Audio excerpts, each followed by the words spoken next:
Onu бастаңыз, үміткер аты жөніңіз кім? Мен Сайдахмадова Абдукаимова Фируза. 2014 жылы мектепті бітірдім. 2014 Оңтүстік Қазақстан мемлекеттік педагогикалық университетіне оқуға түстім. Мамандық екі шет тілі, ағылшын және неміс тілі. 2018 жылы универді бітіріп, енді бұл жыл 104-ші мектепке ағылшын тілі мұғалімі ретінде түскім келеді. Мұғалім болып.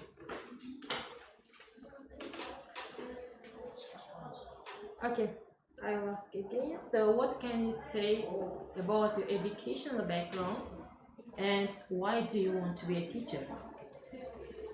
I started studying English language in my 5th year at school. I really liked English language and I wanted to be English teacher. I finished my university and 2 years I've taught in educational center called GS as an English teacher for primary learners. And now after 2 years, I want to teach at school as an English teacher, and I wanted to get more and more educational experience, and want to start take part in different conferences and educational lessons. Again, another question. What methods of teaching do you know? There are many different teachers, many methods, and I cannot say how many the quantity of the methods, but I know the methods of working in a group work method, working in pairs, and using play games, and many different other methods. Можно вопрос, да? Почему именно школа? Почему вы хотите работать в школе? Ну, потому что это государственное учреждение, во-первых. Во-вторых,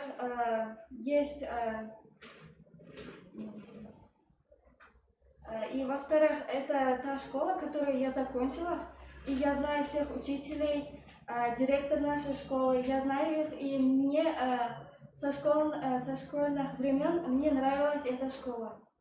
И хочу поступить, и думаю, не буду остановиться на одном и том же месте. Я буду развиваться, участвовать в разных мероприятиях и конкурсах.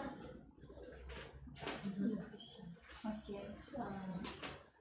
How do you develop students' listening and speaking habits during lesson? Telling from my experience, I developed my listening, my pronunciation by listening to music, singing, dancing, and I think that it really helps for students as well. So during the classes, nobody banned to us like listening music or singing. So why not can we sing songs or just watching a movie once a month? So we can develop this listening through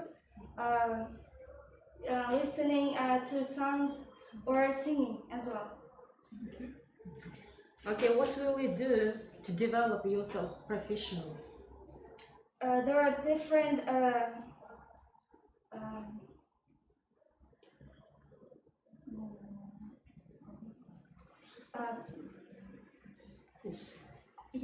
there are many different courses. I want to take part. I don't want to stay in one place. So many different programs like TA program for studying abroad or Fulbright. So I want to take part these programs coming years. Enough? You mentioned about T program and Fulbright, yes? Yes. Okay. So it's one of the programs which you can participate and you can go to the US to 6 weeks for study. And you know that it's one of the biggest problem for us, for teachers in English. So what do you think? Will this program help you to develop as a teacher? Of course. Do you Yes, know about this program? Yes, I know. One of my sister took part in this program, and she became the part of this program, and she started 6 weeks or yes in abroad in USA. After this, I also want to take part. Of course, I have to develop myself first to participating in this program, and it really helps for my future job, for my self-development as well. Okay, thank you. That's all. Enough. You have? Yeah. Okay. Нет, no вопросов. Сіз өзіңіз сұрақ қойдыңыз. Бір сұрақ берейінші. Мына жаңа оқу жылына қашықтық оқыту басталып тұрмыз, сол қашықтық оқыту бойынша не айта аласыз? Қашықтық оқу деген мұғалім мен оқушылардың байланысты, яғни қашықтықтағы байланысы. Ол қашықтықтағы білім беру бізге сол 4-ші 90-дан басталды. Онда қашықтан оқытудан бізде Zoom, WhatsApp, Дарын деген сияқты платформалар бар. И сол платформалармен жұмыс істейді. Қалай ойлайсыз, ертең сіз жұмысқа түсетін болсаңыз, қыркүйектен сол жұмысты атқара аласыз ба? Я атқара аламын. Өйткені мен жаңа технология, олардың барлығын түсінемін. Университетте біз бітіргенбіз. Және ойлаймын, сенемін, менің қолымнан ол келеді. Рахмет. Сұрақтарыңыз бар ма? Келесі өтпеңіз. Рахмет.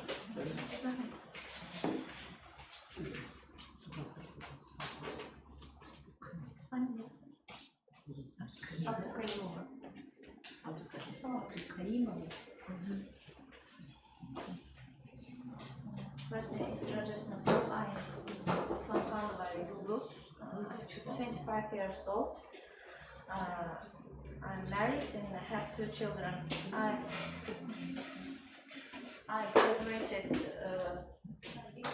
104 school in 2012, and after graduating school I entered to the South Kazakhstan State Pedagogical Institute and graduated in 2016 year. After graduating, I was sitting at home because about caring of my children and never have yet any experience in job. Yes. So I want to try to work in school, and I choose this school to try myself as a teacher.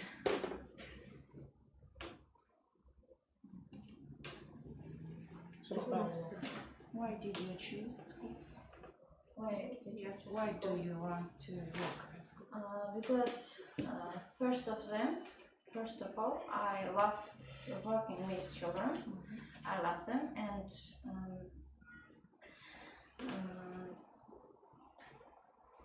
I like separating my knowledge with other students. And it's my dream of my childhood. That's all. Вопрос можно? Как вы справляетесь со стрессами? Что вы делаете? Да. Я очень спокойная. Принимаю, как сказать, очень спокойно, не конфликтный человек. Всегда за мирные решения любых конфликтов. Сначала нужно послушать обе стороны, вдруг возникают конфликты везде. Очень дружелюбные,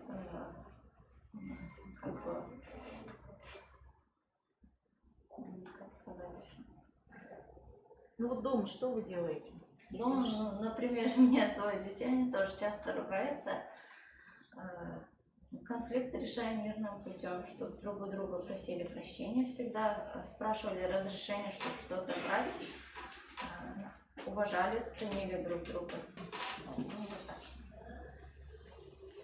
So if you become a teacher, so you know that nowadays we are going to teach a distance. So you will be teach them online, yeah. In online teaching, how you will encourage or motivate your students? Distance learning is a form of learning, and it has many forms of studying. For example, Google Forms, you can make tests for children, and it's very easy, not only for teacher and for students. You can make a test and send to email for your students, and you can mark easy because не могу изложить свою мысль, хочу сказать, что там все равно легче. Дистанционное обучение, distance learning is easy for me because можно на русском скажу. Для меня легче, потому что ты сидишь за компьютером, и это не занимает много времени, как, например, печатать на компьютере, это все распечатать и отправлять детям, также потому что на компьютере это легче. Дистанционное обучение сейчас как бы развивается. Но очень много, так сказать, дорог, чтобы замотивировать учеников. Не только Google Forms, есть очень много образовательных сайтов. For example, is Bilimland. It has many video contents, materials for studying new ways of learning, online books, tests, not only for teaching, it has all materials for students and their parents. Distance learning useful for parents of students because we use in schools Kundeluk язык, and in Kundeluk every parents of students may know about knowledge of their children.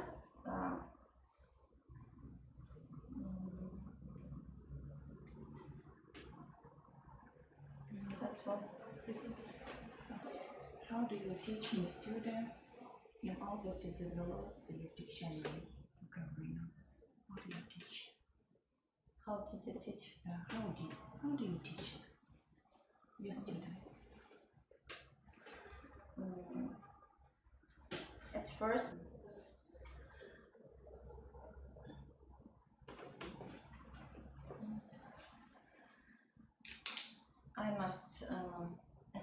I meeting my children, like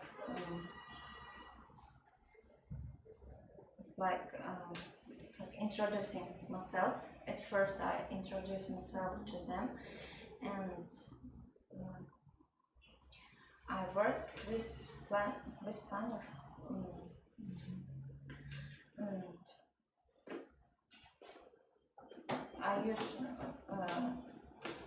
I will use different materials for them.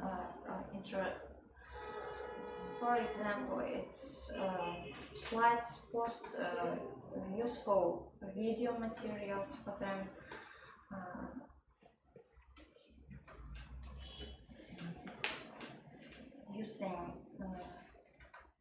Using computer and make slides for them to introduce new theme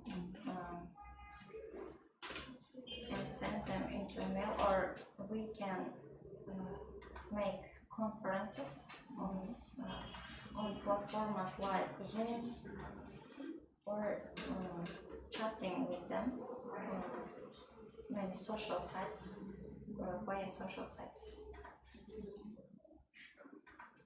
What is your second language? My second language is Dutch. German. Почему вы хотите именно в школе работать? Есть вузы, есть колледжи, есть частные школы. Почему вы? В школе интереснее. Во-первых, потому что дети ничего пока еще не знают, но мало чего знают, и им интересно все. Но надо еще иметь навыки, привлекать учеников своими знаниями, продемонстрировать урок так, чтобы им было интересно изучать этот язык, а не так, что мне это не нужно, я не буду изучать. Надо каждого ученика заинтересовать так, чтобы он стремился изучать этот язык, приходить на урок подготовленным, быть готовым отвечать на вопросы учителя и получать хорошие оценки и знания. Потому что в дальнейшем это все ему пригодится. Есть да вопросы? Спасибо. Знаете,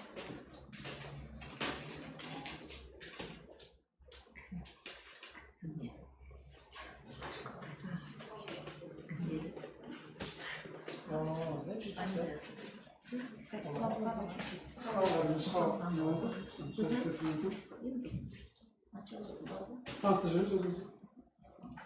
Қай тілде? қазақ тілінде бірінші айтыңыз, одан кейін ары қарай өзіңіз таныстырасыз. Менің есімім Самал, Шакірбекова Самал Анарбаевна. Осы мектепке өтініш беріп жатқан себебім, мен 3 тілде сабақ бере аламын. 4 тілде: орыс, қазақ, өзбек және ағылшын. Ағылшынша бастаймын ба? So my name is Samal. I was born in Uzbekistan. That's why I know Uzbek language. Then I entered the college in Shymkent.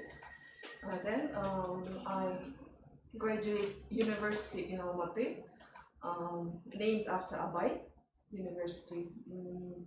I started off my career as a teacher at private established company. It was in Shymkent. It was an Arabic company. I taught English for staff there, and I worked in a secondary school also. It was a great experience for me because teach for adults, it's another thing, I think.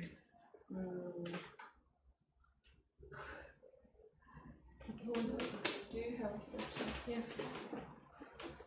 Why do you choose this profession? I still remember my first English lesson. First time I saw my English teacher, Tatiana Sergeyevna, it was I still remember these feelings. I loved English. I love my teacher. I love my English lesson. That's why at that time I decided for me that I love English and I would like to study that. And I would like to share my love of learning English and to share my knowledge with my students. I would like to motivate them to study foreign languages, to open a wide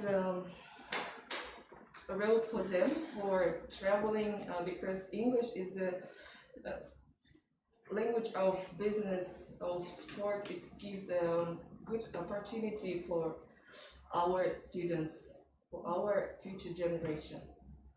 Okay. Can I ask, so how you will encourage or motivate your weak students? With students, there is no magic method. I think we need an individual approach for every person, because their personality. We should we should know their, то есть нам надо рассмотреть именно, где надо работать. Может, у него недостаточно мотивации, может, он неправильно поставил цель, может, у него воспитание, ну, это может семейные какие-то обстоятельства, да, то есть каждому ученику должен быть индивидуальный подход, то есть нету какого-то волшебного метода, которым там палочкой махнул и он стал лучше, нет. Надо работать с каждым учеником индивидуально, я так считаю. Can I ask what technology and the message are you going to use in online teaching? I think there are many methods of teaching, but I use communicative methods. Listening also helps children through the games. We can teach, and there are many methods. I appreciate work with cards, especially for small students. It's interesting. Сама. Если вдруг что-то произойдет, какая-то конфликтная ситуация в школе, к кому первому вы обратитесь за помощью? К какому человеку? Я думаю, что к психологу школы. Потому что, ну, я не скажу, что я прям опытная учительница, там 30 лет работы, я в школе работала всего лишь год, но все-таки я думаю, что лучше передать это дело специалисту, потому что они именно этим занимаются. А вообще, да, лучше, конечно, самим ученикам тоже для начала поговорить, тоже можно с родителями, там, узнать информацию про ребенка, что у него именно. Спасибо.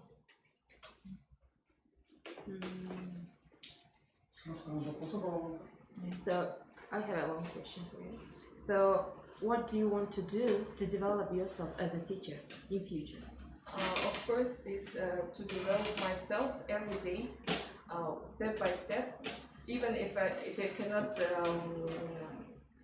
to have lessons or seminars, just for myself, half an hour, I think I can share for me, for myself, and to study. Through the internet, we can get any information we need. And I think that the teacher should develop himself every day. Yeah, and it motivates also students. Можно вопрос? В какой школе работали и почему оттуда ушли?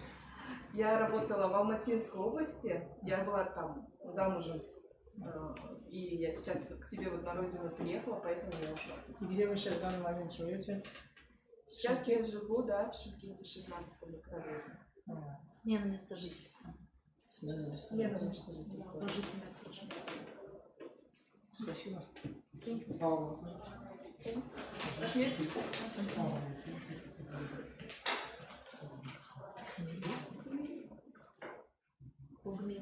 қалған үміткерлер келген жоқ екен, оларға жаңағы екеуін қоямыз.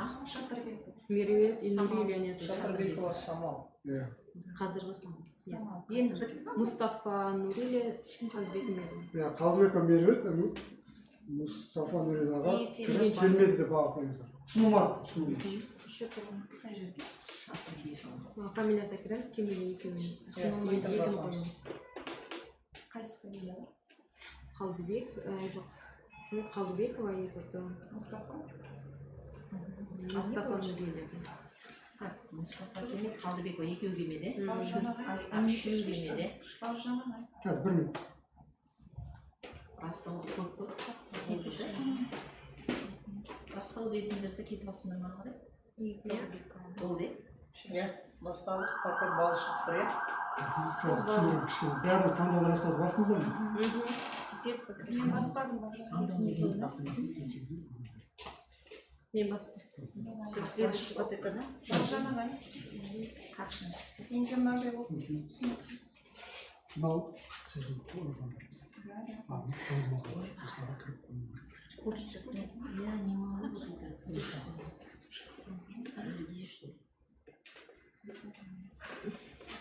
Ничего, да, знает? Не сама. Сама? Они А все, Фируза? я удивляюсь, они все хорошо. Фируза первая. Хорошо же отвечала, да? Вот это там есть. Ориентация на Бабушка. Емші бәрі жақсы. Қазіргі неге, мысалы, олар методты біз білмей келгенбіз. Біз 30 Жоқ, жыл универде бұрын хотя бы метод оқытылады. қазір оқытып жатыр да, айтып жатыр ғой. Айтып жатыр ғой олар. Біз айтамай отыратын біз білмейтін Жоқ, едік. құдай сақтасын. Біздің кезімізде солай. Мен мысалы айта Одан аламын, кейін бұлар қойдым ғой. Қоймаңыз. универде методика жалпы Сақтауды басу керек пе? Сақтадыңыз в основном университете мы уже обучали, какая методика лучше. Методика преподавания иностранного языка. Да, у нас будет на 4-м курсе у нас. соны сұрадым, бәрін қойып соны естімедім. Я тоже психологию смотрю, я знания, если честно, я не понимаю. Да, на английском, да. Я только за ее жестами, мимикой смотрю. Вот. Вам виднее психологическое состояние. Да, вы вот это сами.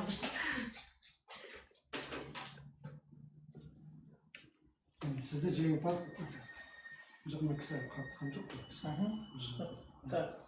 Фируза мен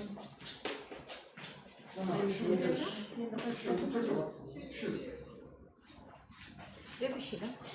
7 екеуі шықты, иә?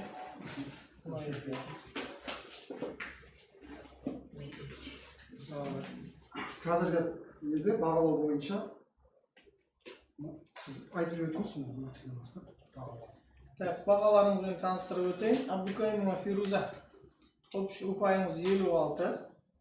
Исламханова Юлдус 50. Так, Одан кейін Шатырбекова Самал 37. 37. Бізге Цифрландырған көрсеткіштер. Цифрландырған көрсеткіштер дегенмен айтып өтейін. 35 балл Фирузанікі, Юлдуздікі 30 балл, Самалдікі 17 балл. Бұл жерде жаңағыдай сіздер өздеріңіз салған мәліметтер бар ғой, мысалға жоғары білімге балл ұпай қосылады, одан кейін қызыл дипломға ұпай қосылады, және магистратураға ұпай қосылады, күндізгі бөлімде оқысаңыздар ұпай қосылады. Сондай ұпайдың қорытындысы бұл, мен жаңа қазір айтып өткен. Ондай ұпай бойынша ең үлкен Фируза болып тұр. Ал бағалау нәтижесінде 21 алып тұр ұпай, Юлдуз 20 алып тұр, Самал 20 балл алып тұр. Самалдың жаңағыдай цифрландырған көрсеткіші аз болуынан жеке өзіңіздің салған мәліметтеріңіз аз болып тұр. сіз енді жеңімпаз деп мына кісіні тыңдайсыз. Білген емес, ана жақтан келеді. Қазір мәселе хаттама шығарып келеді. Көп сертификат ала беру керек та. Баршаңызға сәттілік тілейміз. Молодцы. Алда енді мұғалімдік өте керемет. Сол кезде де қиын, ответственная работа дейді ғой. Балдармен жұмыс, балдардың көңіліне қарау. Өз жұмыстарыңыз шебер болуыңызға тілектеспіз.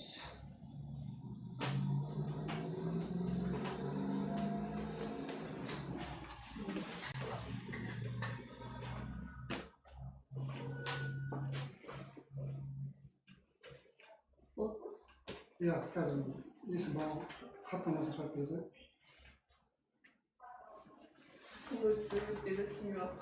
Жаңа бірінші айтып өтті. Көп жиналады. Иә, 2 үміткер жаңағы. Жалпы шектік балдан 3-өңіз де өтіп тұрсыздар. Ана соны білімдері бар. Қазір онлайн конкурстар көп қатыса беріңдер. Жоқ, енді бәрі Иә. бересіңдер. Менде помочь.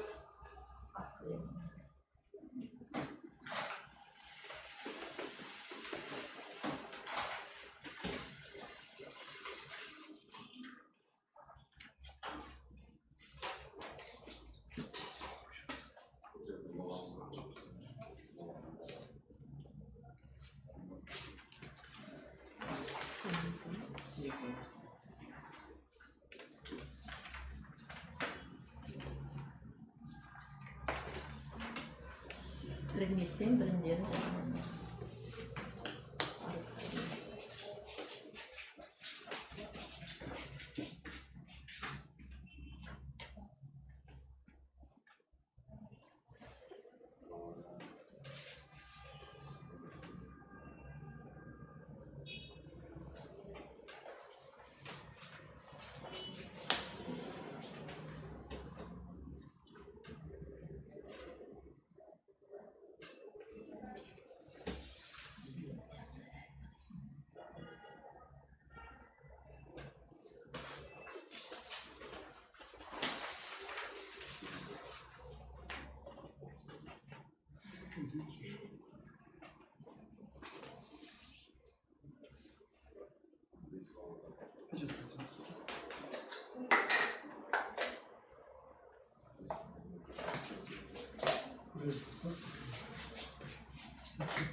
сізде бір орын бар негізінде.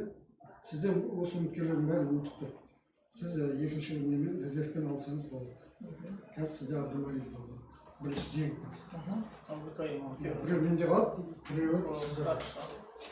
Ол жақсы. Болды, рахмет. Сау болыңыздар. Рахмет баршаңызға. 170 мектептің көбін келеміз.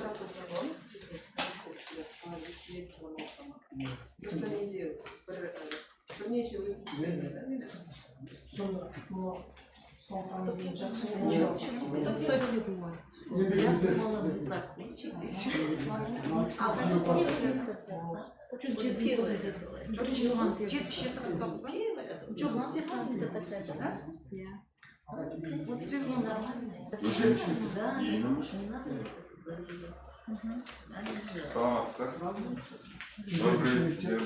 Добрый день. Она пилотки собираешься? 107. 107.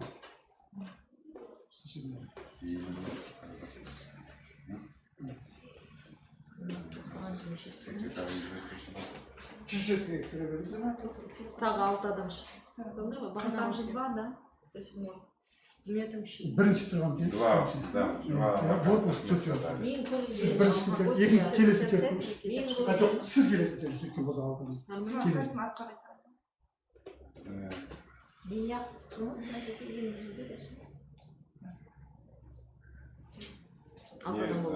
И с чего начинается? С года или с С года. года? Потом Число месяц. месяц. Число. Аты жөніңіз кім еді сіздің? Менікі Нұрали Бахадыр Сманалиевич. Я это стою вообще.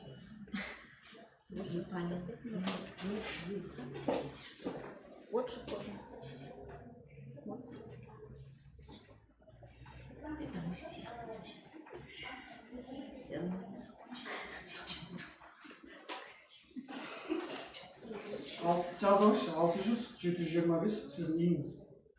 Да, ол Есіңізге түсірді ме? енді пароль қандай? елу бірінші шыққан енгізуде жаңа оны істеймін. Елу алты Қазір түсініп жіберем отыр. Ең қызық болды кірдіңіз ба? жаңа шығып қойдық болған. Утенова Динара деп тұр ма бірінші фамилия? Жоқ оған қорықтым ғой содан Көрсетеді. 56-88 деп тұрды. Енгізуде. Жоқ, Я менде енгіздіңіз? енгіздіңіз ба? Алдыңғы жоқ 107 мектепте енгіздіңіз ба? Паролі? жоқ деймін. Соны енгізсеңізші.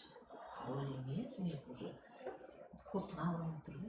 56-88-ден бастап қойған жоқ па? 104. 104-ті бітірдік. Енді 107 паролін теріңіз. 104 келген ба жаңағы? Иә, бағанағы 104-ті келгендер. Олар болды, иә, енді 107 паролі. Сіздер кішкене ұзатып жүріп жатсыздар. Сол қысқа негізі көрсетіп қоймақ. Өз туралы айтып, методын айтса болды ғой. Ұзатып жіберіп жатырмын иә. Мынау жаңағы ғой енгізіп кеткен. 107 тереміз, 33-20. Негізі әшейін енгізесің. Отен ария шықты иә. Ортада 6 түсінік.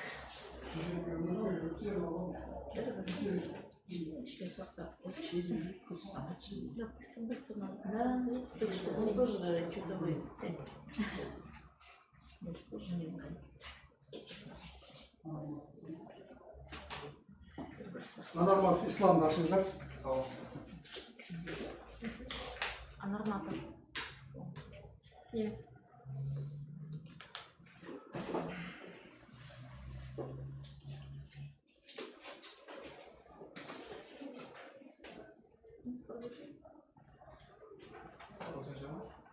Yeah, can you English?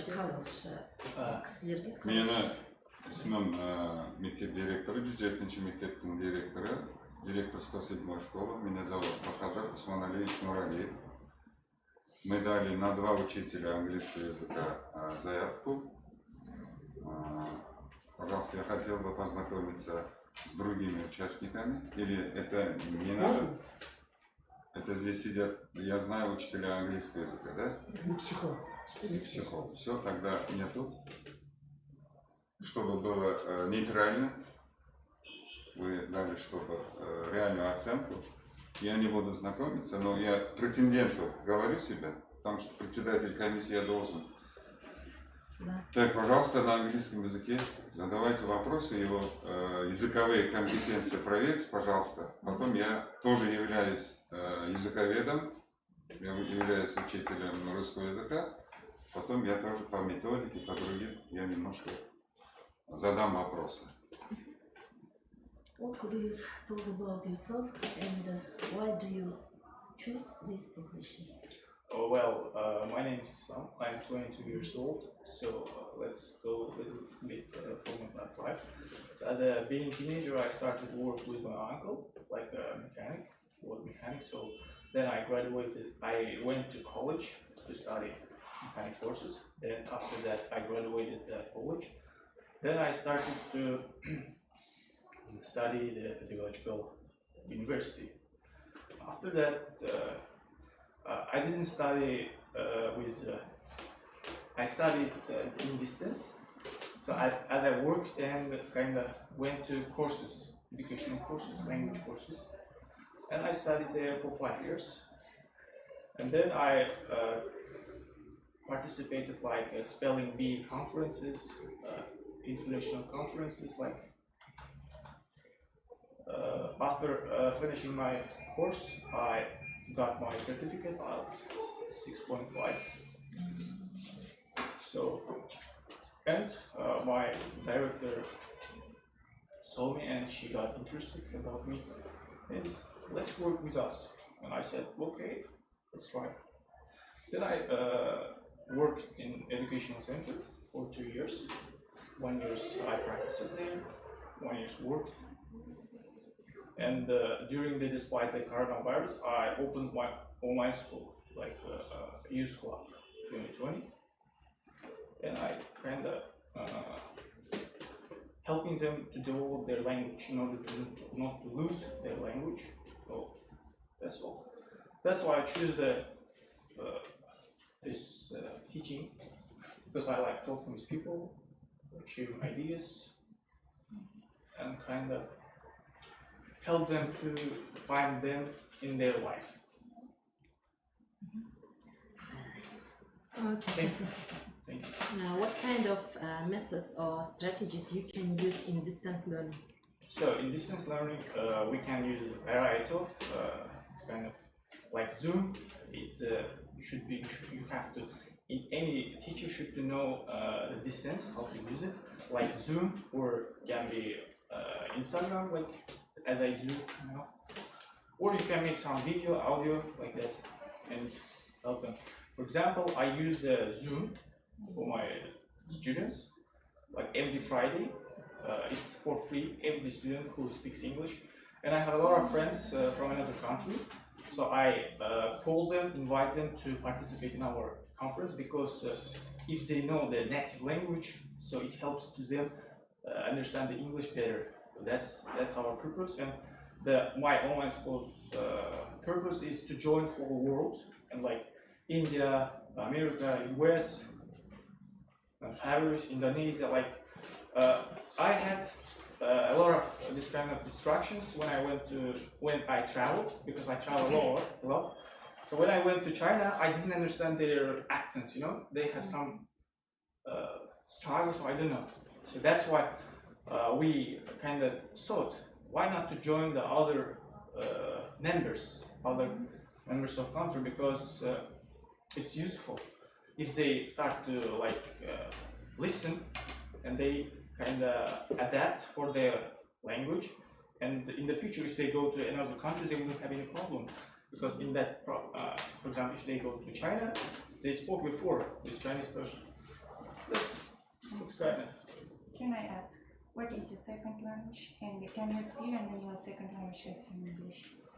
Yes, of course. My second language is Kazakh language. Менің есімім Ислам. Мен жасым 22-де.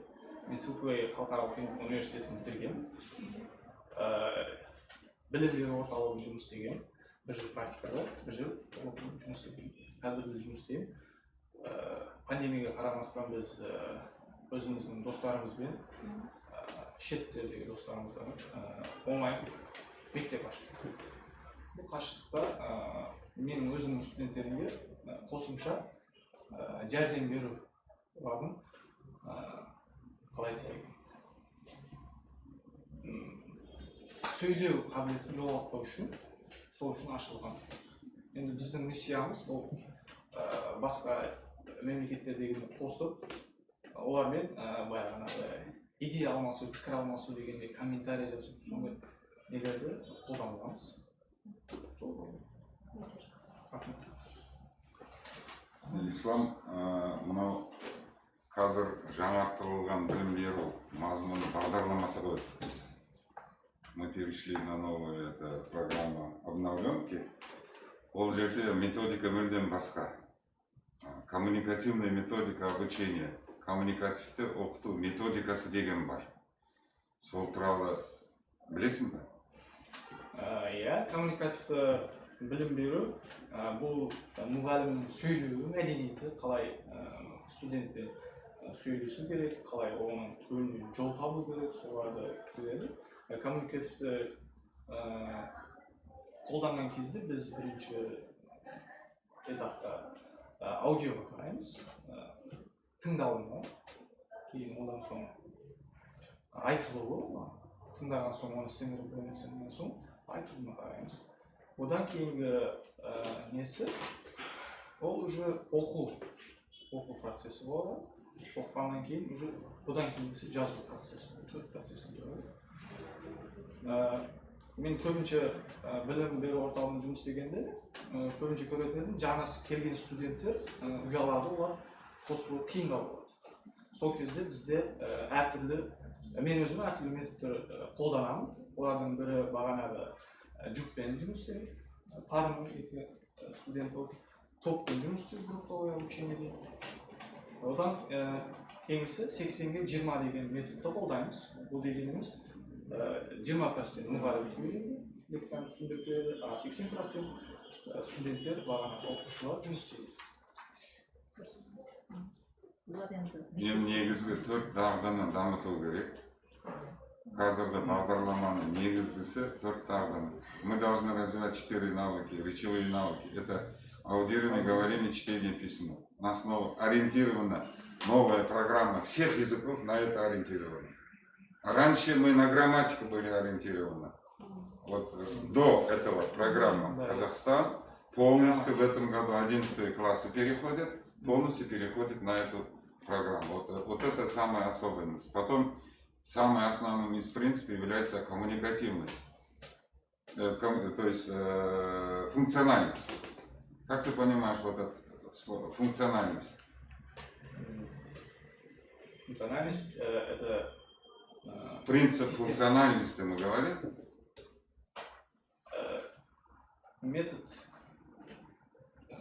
Методты қолдану жолы функционалность бір жүйеге қаратылып студентпен қарым-қатынас жасау.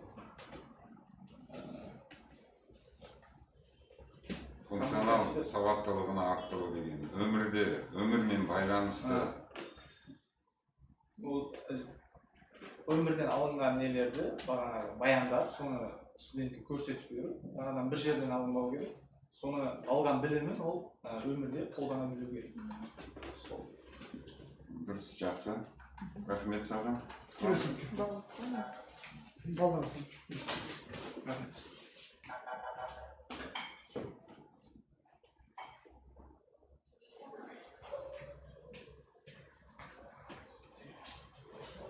Good morning. Здравствуйте. Қай бірін басамыз? My name is Bibi Gul. Кемел Бибигул. Yeah, да.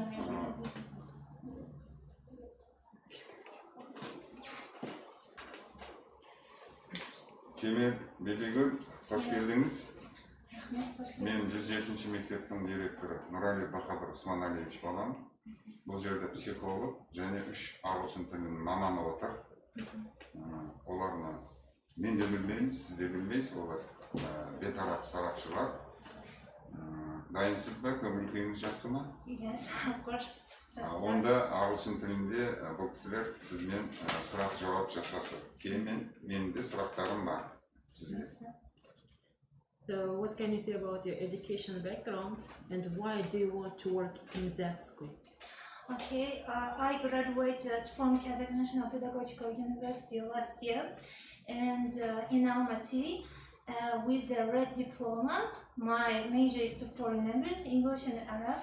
I was really interested in learning foreign languages, so that's why I chose this. And from my background, from my secondary school, I had a passion to explain and to teach young people, and it began with my younger sisters and younger brothers, and I explained everything in details with examples, and after that I wanted to become a teacher, and these foreign languages and then teacher mixed together, and that's why English teacher graduated. Okay, why do you want to work in that school? In that school, and I'm looking for work, so that's why I just saw the requirements and the job from the share process, so that's why I decided to click my to this school. Okay, can I ask what technology and method are you going to use I can in online teaching? Yes, I can use Zoom, WebEx platform, you know, and Darren online because I taught during 8 months at school in Almaty, so I know about it, and I use the Zoom platform and also WebEx. Okay, thank you. How many languages do you know? I have actually 5 languages, you know. My mother tongue Kazakh, Russian, English, Arabic, and Korean. Arabic, my second language. So what will you do to develop yourself as a teacher? I develop my teaching experience, how I can teach, how I can communicate with different levels of English language, and also with different ages.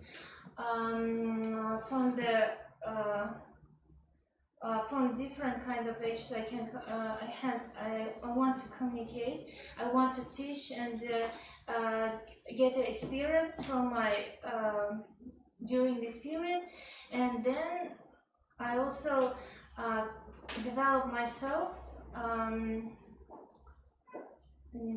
Also increase my knowledge, how I can how I can teach them in details with example, easily, carefully in English language.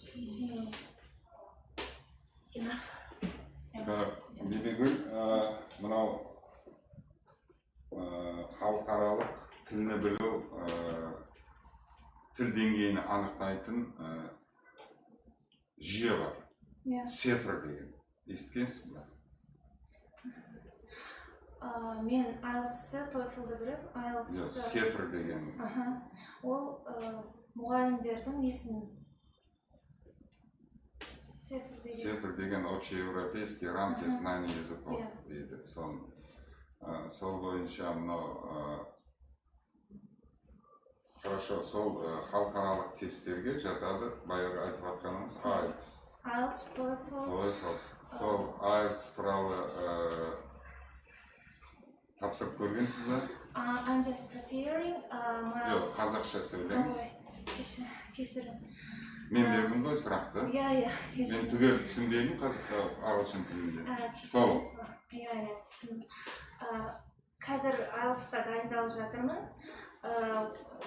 не IELTS тапсыру қиын да, себебі 4 секциясы бар, и мен 7-ден жоғары балл алғым келеді. Өйткені менің мамандығым сол болғаннан кейін мен оған дейін 6,5 пробниларды алып көрдім, мен соны көтерейін деп жатырмын 7-ге 7,5. Ең қиыны қайсы болып жатыр? Маған райтинг болса, райтингді қазір дайындалып жүрмін. Осы неден жаз кезінде дайындалып. Бұйыртса алдағы неде тапсырамын деп.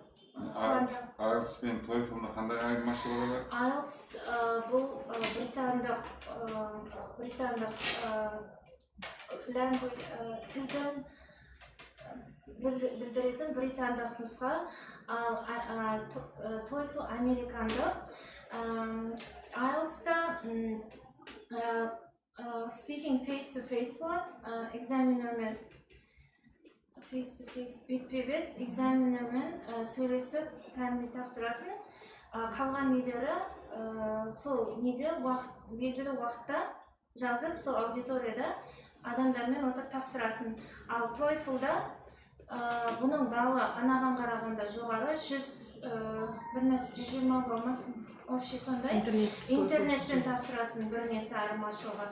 Компьютердің алдына отырып, или ноутбуктың алдына отырып, барлық секцияны спикингде де, ненде, соның бәрін бір уақытта тапсырып шығасың. Ал IELTS-та 2 күн тапсырасың. Бір күні спикинг болса, келесі күндері қалған, сөйлем болса, бірінші күн қалған күндері қалған секцияларын тапсырасың. Хорошо, дұрыс, рахмет. Еще есть вопрос у вас?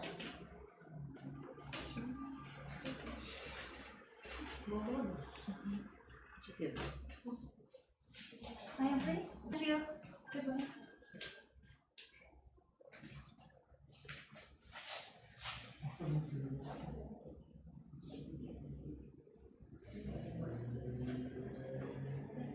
Кто следующий?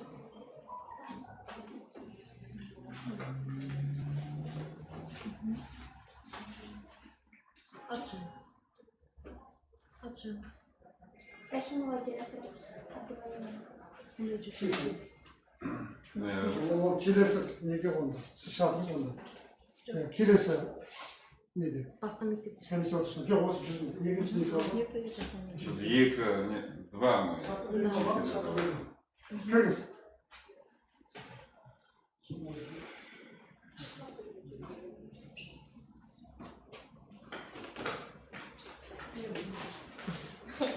Алмағандарын күле берметтім. Сейчас бегала сама, да? Да. Нет, мы ее проверили, да? Зачем мы будем? Директор спросит, да? И все, да? Конечно. Я бірақ қойбір, жаңа қойбір бағаламызды қайтып. Қай тілде сөйлейсіз? Орысша, қазақша? Мен 4 тілде сөйлеймін. Орысша, қазақша, өзбекше және ағылшын. Назовите, пожалуйста, принципы коммуникативного обучения языка. Коммуникативно – это прямой контакт с учеником. Есть преимущество то, что ученик уже начинает разговаривать на языке, то есть методом ситуационных вопросов. Принцип ситуативности. Хорошо, дальше. Прямой контакт, общение, говорение на английском языке. Преимущество. А минусы то, что здесь уже более грамматика начинает хромать. То есть это тоже надо учитывать. Принцип приоритета развития 4 видов языковых навыков. То есть на 4 вида языковых навыков можете назвать? Да, конечно, это speaking, reading, listening and writing. Это говорение, чтение, письмо и аудирование. Слушание, аудирование, говорение, чтение. Yeah. Чтобы запомнить его. Как вы понимаете принцип ситуативности? Вот как вы используете? Ну, в основном методов диалога. К примеру, тема еды, да, то есть мы можем как бы работать в парах или в группах, то есть создать какую-то атмосферу в классе, как будто бы они находятся там в ресторане, к примеру, это. И уже дать какие-то основные слова ребенку, чтобы они могли использовать. То есть это здесь уже дифференцированный подход. К примеру, если ученики слабые немного, им уже надо готовый текст дать, да, чтобы они проговаривали. А ученики, которые более способны, они уже сами составляют какой-то диалог. Само слово ситуативность, мы должны создавать ситуацию, Да. чтобы ребенок, дети вышли из этой ситуации сами. Вот принцип ситуативности в этом и заключается. Различные ситуации. Да, я вот с вами согласна. У вас имеются какие-нибудь международные сертификаты знания английского языка? Нет, к сожалению. Ни разу не пробовали? Нет, не пробовала. Сейчас наши ученики, вот в этом году 10 учеников поступили на Назарбаев университет. Они самые лучшие были, 7 баллов общую, конечные общие 7 баллов, даже 7,5, 8 по некоторым секшенам получали. Ну, я могу отметить то, что я вот до этого, до того, как вот карантин не произошел, я работала в Зиатпер, это частная школа, вы знаете, она готовит именно учеников в Назарбаевской школе. Там работала. Но это ну.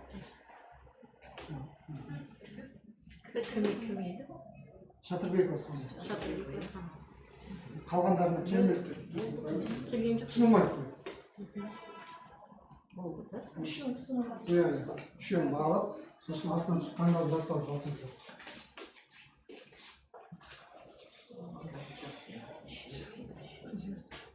Все, да? Как тогда? Сіз кете тұрыңыз, сіз айтамыз. Үшеуі жоқ дедіңіз ғой, Иә, иә?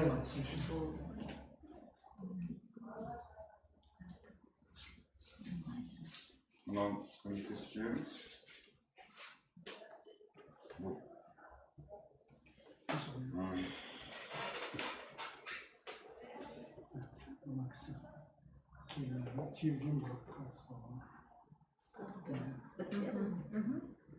Теперь опять код, да? Да. 56, Второй код надо, да? Ага, хорошо. Сохраняем.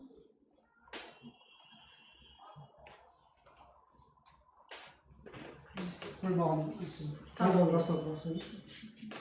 Басталды. Там екінші код. Бәріміз бағалап қойдық, да? Иә. Қай код кетеді? Тағы 107-ші мектеп екінші код береміз. Ол қанша еді? 4, да? Там Да, Мустафа, да. Рахимова, Колдыбекова и Шатырбекова. Да. Қанша? Мустафа еще нет, а Колдыбек это нет. Қанша код? У меня всего 3. У всех разные. Нет, 4. У меня 3. У меня 4. Мен жаңа берілдім. Мен маған келіп кетіңізші. 56, 72. Нет, Нюш, у нас У разные. меня такого нет. У нас разные коды. 107 школа дальше. 107. Там уже 2. 21. Это первый был, второй, да? Да. А мы сейчас первый занимали, да?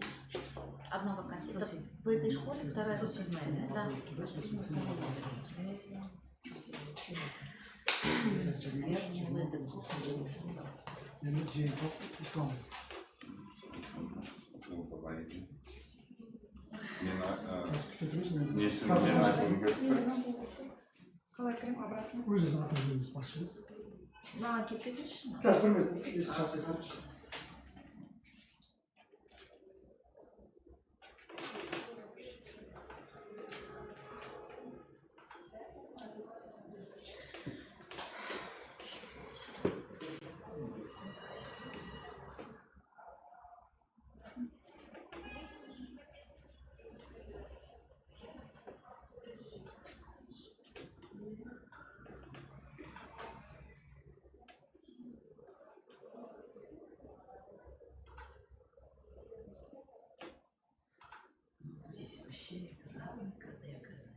Там я уже закончила. Эти другие кадры. Активные, неактивные.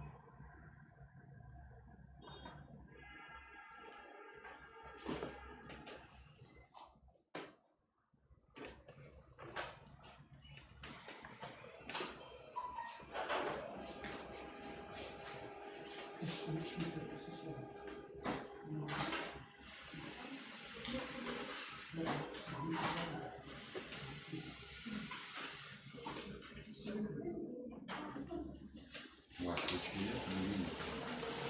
Да. Ничего. Сіз қол қойыңыз.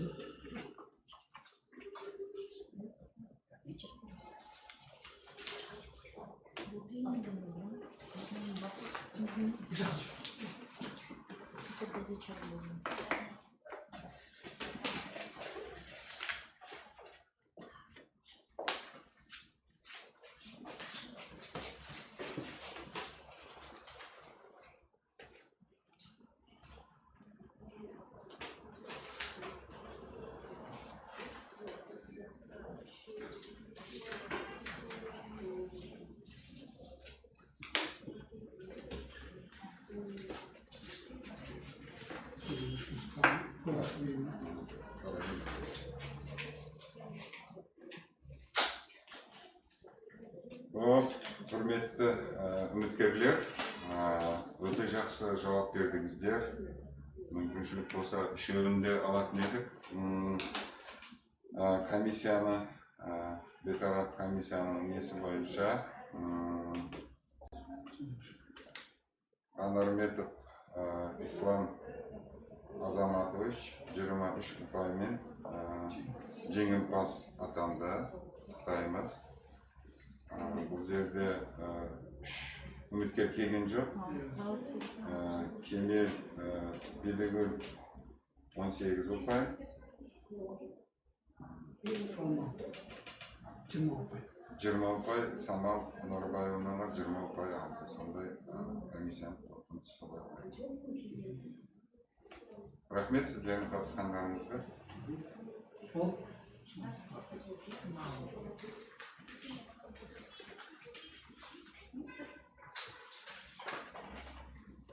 Енді қол қояйын, да? қолға печать басын. Біреу сізге, біреу. Общий не кончился. Тек қана біз қойған бәсін. Общий не надо.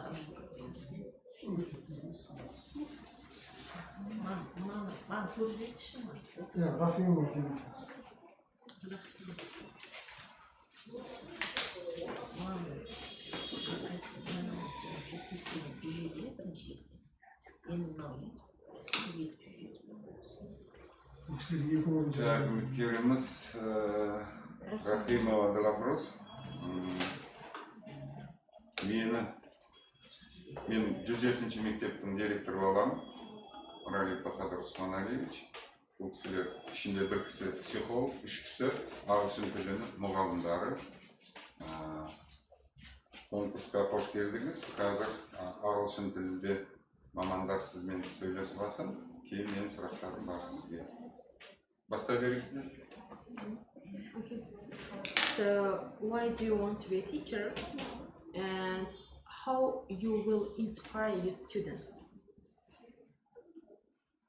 Okay, first I want to introduce myself. My name is Dilafus Yakimova and I'm 22 years old. Why I choose this language, this English teacher, because I love English language. Then my school teacher is a very, how can I say, strong people, strong woman. Then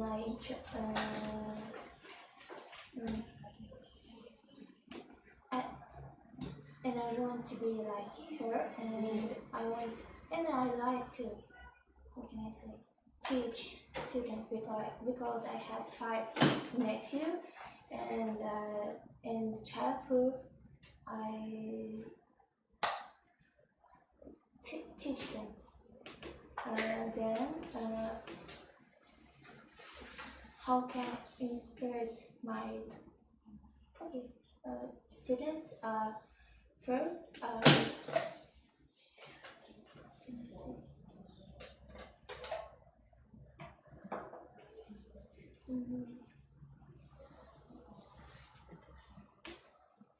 in this moment, we have a destiny. How can I say?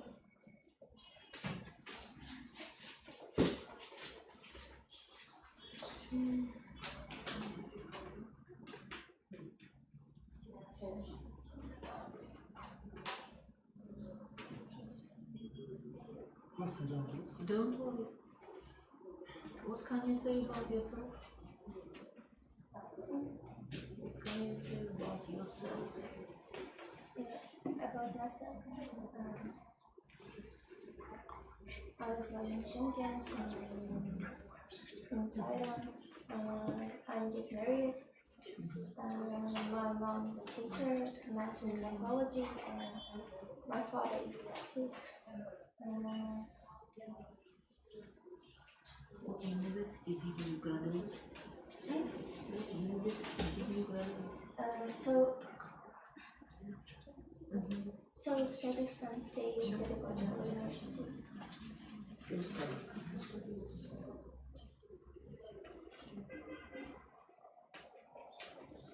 How many languages do you know? How many languages? 4 languages. 4 languages. Kazakh language, Russian language, Uzbek language, and English.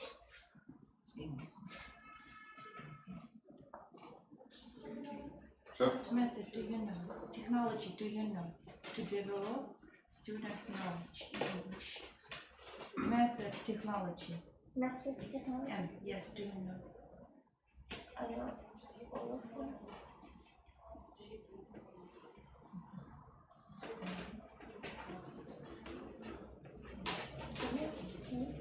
What technology and the method do you know teaching students? What method do you use to develop pupils' knowledge in English? Methodika. I choose Bloom's method because it's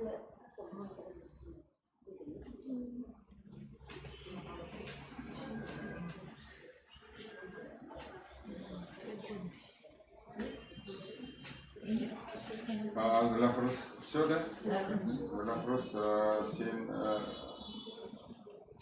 какие-нибудь тесты, международные тесты английского языка сдавала? А какие вообще международные тесты есть? IELTS, TOEFL. Про IELTS можешь рассказать, что из чего состоит? IELTS International English Testing System.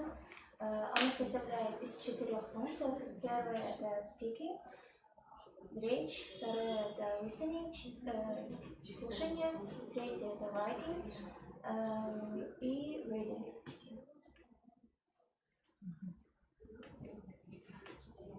А почему 2 теста международных, IELTS и TOEFL?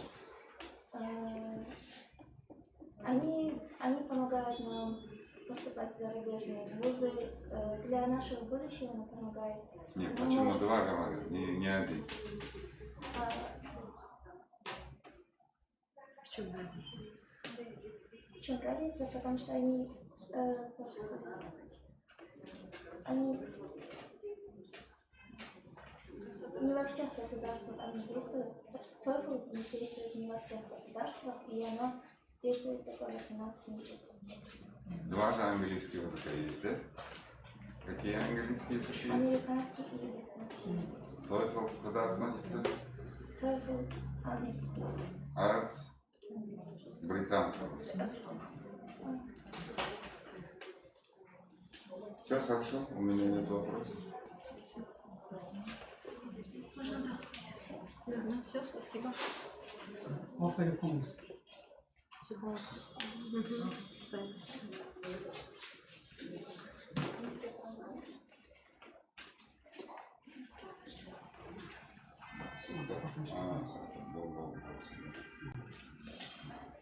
Что?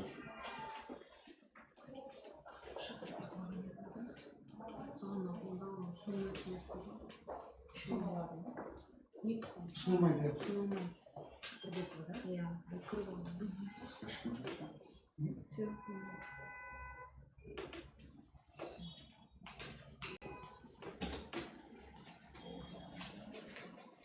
Aslan tutan olmasın.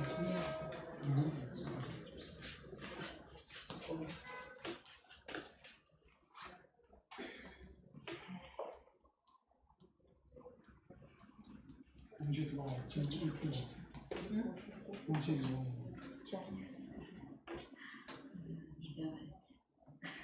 Tamam. Bakalım ki. Şimdi baydasanız burası. Şimdi atılır. Soğuk.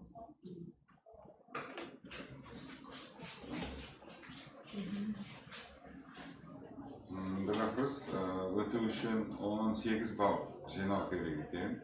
Бұл жерде қойған комиссия мүшелерінің балы 17 бал болды. Соның үшін балым жеткені жоқ, себебі конкурстың өткені жоқ. Түсінікті ғой, иә? Шыға беруге болады. 128, да? Спасибо всем. Приятно было с вами работать. До свидания. До свидания.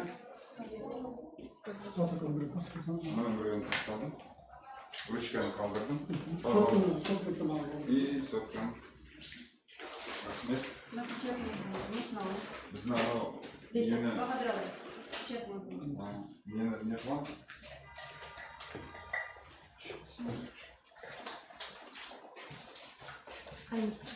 Суббота болмайды ғой, да? Хабарлады. Телефонда. Суббота мен келе алмаймын, біздің мектеп бар екен да. Ладно, айтамыз ал.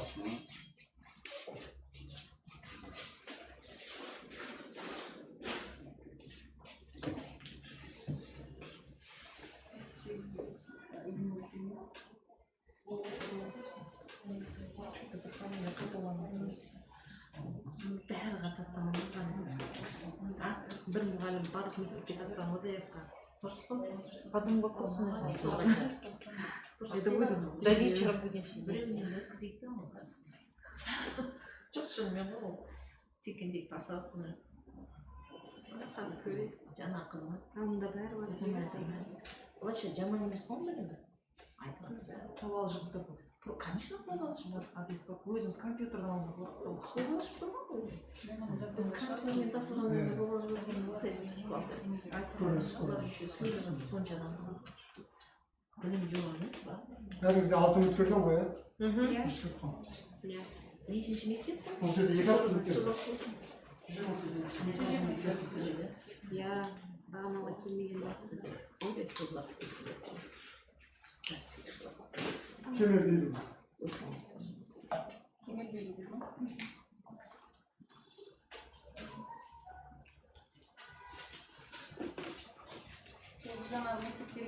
иә бізде сұрақ жоқ сіз бересіз ағылшыншасы қалай екен сіздер көрдіңіздер мен енді ағылшынша пәнінің мұғалімі емеспін сондықтан ағылшыншасы жақсы болу керек біріншіден иә мен бұл қыздың резюмесін ашып көріп жіберейін да бауыржан мынаған көріп көрсете ғой биыл бітірдің ба былтыр қай жерде бітірдің қазақ ұлттық педагогикалық университет абай атындағы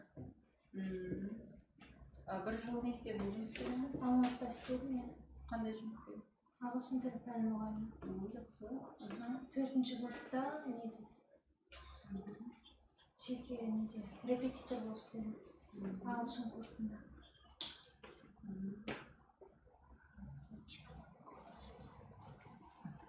дипломың қандай қызыл диплом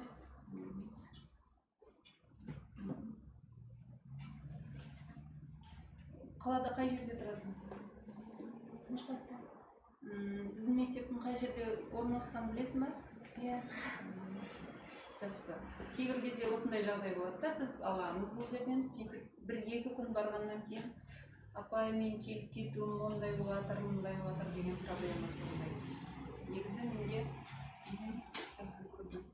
менде саған бір сұрақ бар мынандай ситуационный сұрақ қояйын иә мысалға сен кірдің сабаққа оқушылар шулап Сені елемейді, сені көрген жоқ.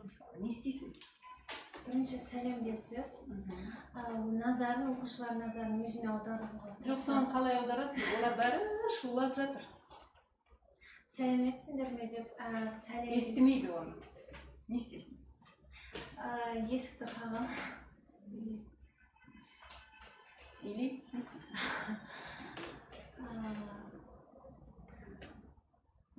Осы классқа деп сұрайын. Қай класс екенін.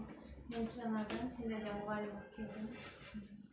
Сәлемдесіп, бірінші несін назарын аударып тұрамын. Қазіргі оқу туралы қандай, қазіргі мектептегі білім туралы көзқарасың қандай? Қандай болып жатыр деп ойлайсың? Енді мені көктемде бірден дистанционный обучениеге дайын болмады. И көп қиындықтар болды. Үй жұмысын жасау, мысалы үй жұмысын берген кезде ата-аналармен жасайтын болды. И олардың бәрі мысалы бір сыныпта бөлініп өтеді ағылшын 15-12 оқушы болса, бәрінің ата-анасы бәрі 5-4 алатын да, 3 алатын бала болған жоқ. Типа бәрі ата-анасы көмектесіп, и барлығында неге кіре алмайтын болды. Бір моментте сабаққа кіре алмайды, сондай қиындықтар болды. Бірақ осы жаңа оқу бағдарламасына байланысты қазір бәрін дайындап, не қылып ғой, интернетке, сосын сотка болсын, компьютер, ноутбук бәрін сұрастырып, бәріне жететін қылып, соларды қарастырып, ата-аналар соны жасап отырмыз. Жалпы ағылшынша кішкене айтшы, өзің туралы. Хотя бы көрейін қандай. My name is Bibigo Kemel, as you know, and I graduated Kazakh National Pedagogical University named after by last year, and I'm a single. During my first years, I worked as a teacher in a course, and then I got a diploma. I worked as a teacher in the Рахмет. Сен жалпы білесің, иә, біздің мектептің қайда орналасқанын? Білесің ғой, иә? Одан кейін менің алып жатқан мамандығым уақытша. Жаңағыдай декретке кеткен мамандығым, оны да білесің, да? Бізді неқта тастаған кезде тастағанбыз, иә?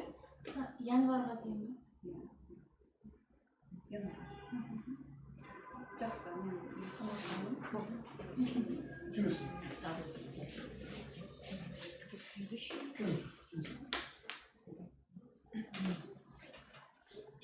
Бауыржан, балды қояйын, сосын не істейді? Сақтауын басыңыз. Снова здравствуйте. Я говорю, пока не возьмете, не уйду.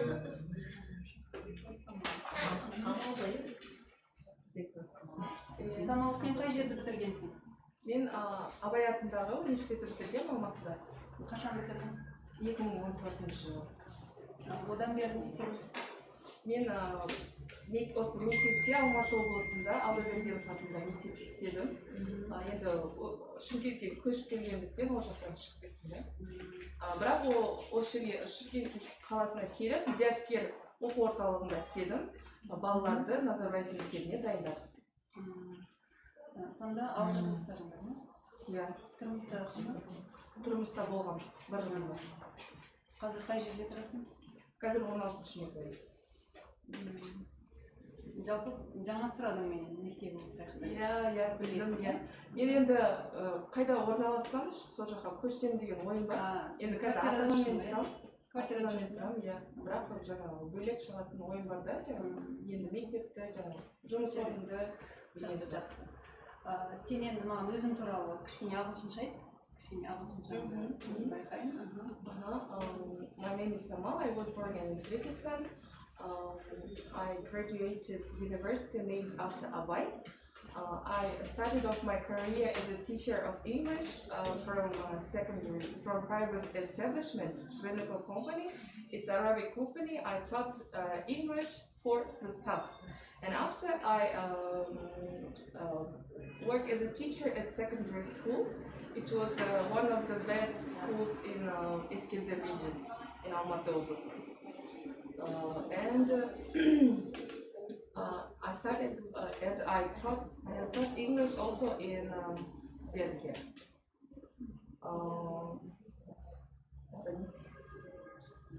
Жалпы қазіргі мектептегі жағдай туралы білесің ба? Мысалға сабақ қалай өтіледі, немесе жаңартылған бағдарлама? Иә, мен жаңартылған бағдарламаны оқыдым. Ол жерде оқыған кезде староста болдым, белсенділердің біреуі болдым. Жалпы сабақ маған өте қатты ұнады. Біз өрлеу деген Алматыда өттік, өрлеуде. Ең басты мен түсінгенім ол жерде мақсат қоя білу керек, және ол мақсатқа жету керек. Ол мақсатқа жету үшін енді әртүрлі методтар қолданамыз. Жаңағы әртүрлі қызықты тапсырмалар оқушыны қызықтыру керек, жалпы сабаққа деген несін арттыру керек. Спасибо.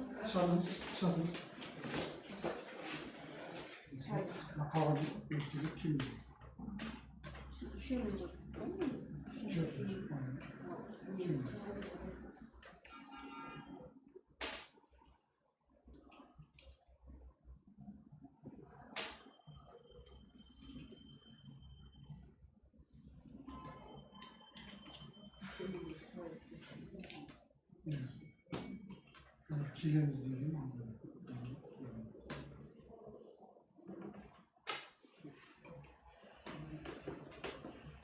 надо просто насколько Все подтверди, да?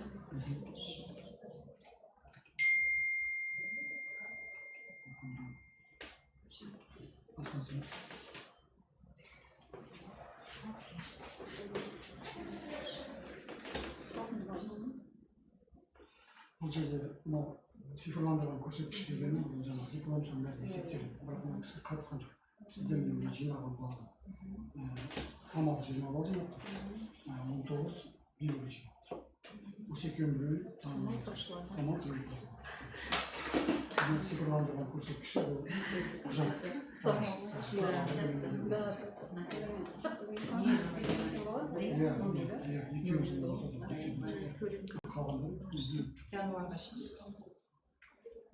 Еңбек резерві максимум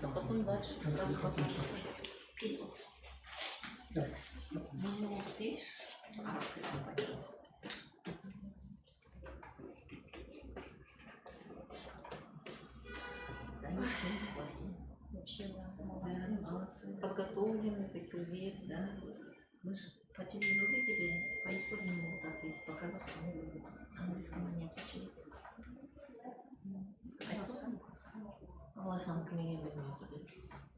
Bir insan basmayı bizi bilmiyordu dedi. İşte bak. Olayın canına şaşırtıyor. Sosun жаңартылған методиканы ұнататын оқыту қазір үстіне. Университетте солай шығаратын оқыту. Үш айлықтың методикасын. Иә. Бәрі біледі ана. Бірінші курстағы не келіп маған тест айтып отырмын. Біз білмейміз педагогика. Сен же оқисың, нәрсе болды. Молодец. Сіз енді оқығаныңыз оқып келеді. 2007 оқығанда бәрін оқығанбыз. 2007 дема оқыған. 2007 білу ғой, сол уақыт барлығы. Зейін оқыған.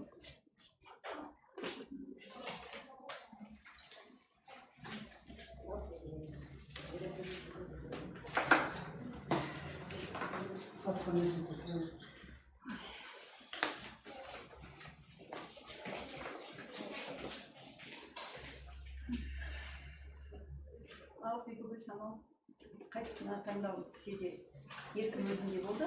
Сондықтан мен дипломына, сосын жаңа мұғалімдіктен қол үзбеген болғандықтан Google саланы таңдауға түсті. Сондықтан құтты болсын жұмысың. Иә, мектепке келуіңе болады. Тез келесің, сұрақтарды түсіндіреді, қалай дайындау. жазылған шешім қабылданды, мемлекет кеңейтілген ұпаймен қосылады жаңағы. Бұл жерде көрсетті. 32 ұпайы цифрландыру көрсеткіші сұхбат бойынша 19. Қол қойып печатласаңыз біреу алыңыз. Келесі мектеп 17 дейді.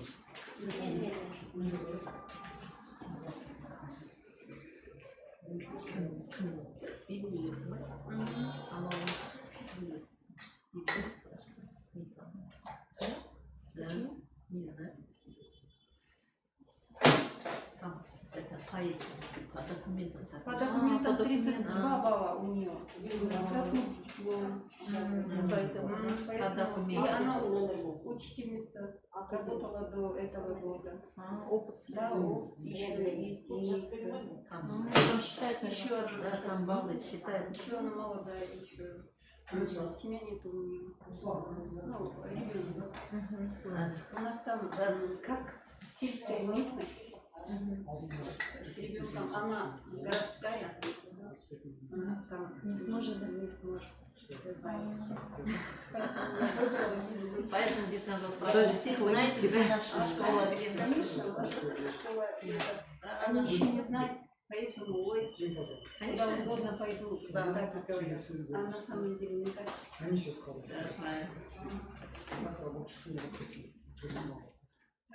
Спасибо, девочки. Сейчас какая школа? 17-я школа. Здесь новая, да? Еще 28.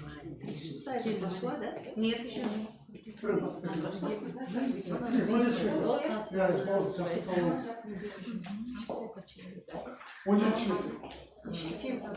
Я 6 заданий. Ruslan başarılı. 17 var. Men 8. Vay vay, açık yok. Ruslan da. Yani çeşitli anlamında. Siz yapar dedim. Çok biz çok sıcak. Ne yüzden mi oldu? Да, 8, да. А шатер бегал сама вот здесь тоже. Давайте ей уже пропустим. Давайте. Она с опытом. Да, хорошо. У нее лучше английский, чем... Да, у нее лучше английский. Иногда красный диплом не означает, что у нее... Да. Знать одно, а владеть языком другого. Опыт же есть. Она говорит, потом научится. Говорить не умеет. Здесь Özümüz komisya müşavirleri tanıştıracağız. Projede 3 tane var mı? Bir psikolog anlamadı. Süper muayene alışım muayene. Evet, alışım. Ben sana da tek namus için teknik direktörüm. Tamam. Маман керек. Алышым. Tamam. Желательно в узких классах. Английский язык в узких классах. Все, Руслан, давайте. Про заказ он проходил. Ну давайте еще проверим. Собака. Ага. Sabah Руслан Каралевич. Между теми не курил. Нормально. Господин Зелева Кананишка. Можно нужно? Давайте Дипломы. What can you say about the educational background and why do you want to work in that school? Can I start? Yeah.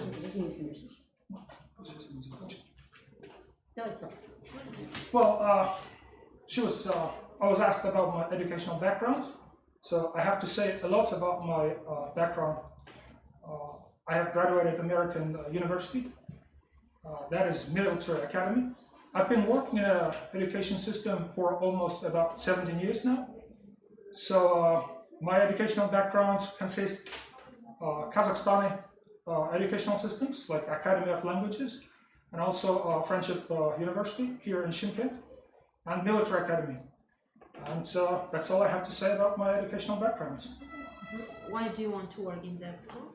Well, that is the great challenge. I've always been seeking, and that's my childhood and lifelong dream about, and I've been fulfilling that. Many years I've been teaching IELTS for a lot of students, so I brought my results.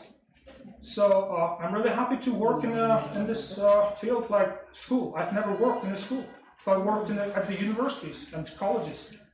So I think So that it's is your a first challenge. experience. Well, it is going to be, yeah. Yeah. Thank you. How many languages do you know? Well, I know Kazakh, Russian, a little bit Arabic, and German a little. So, any questions? What method and technology are you going to use? Well, okay, that is a good question.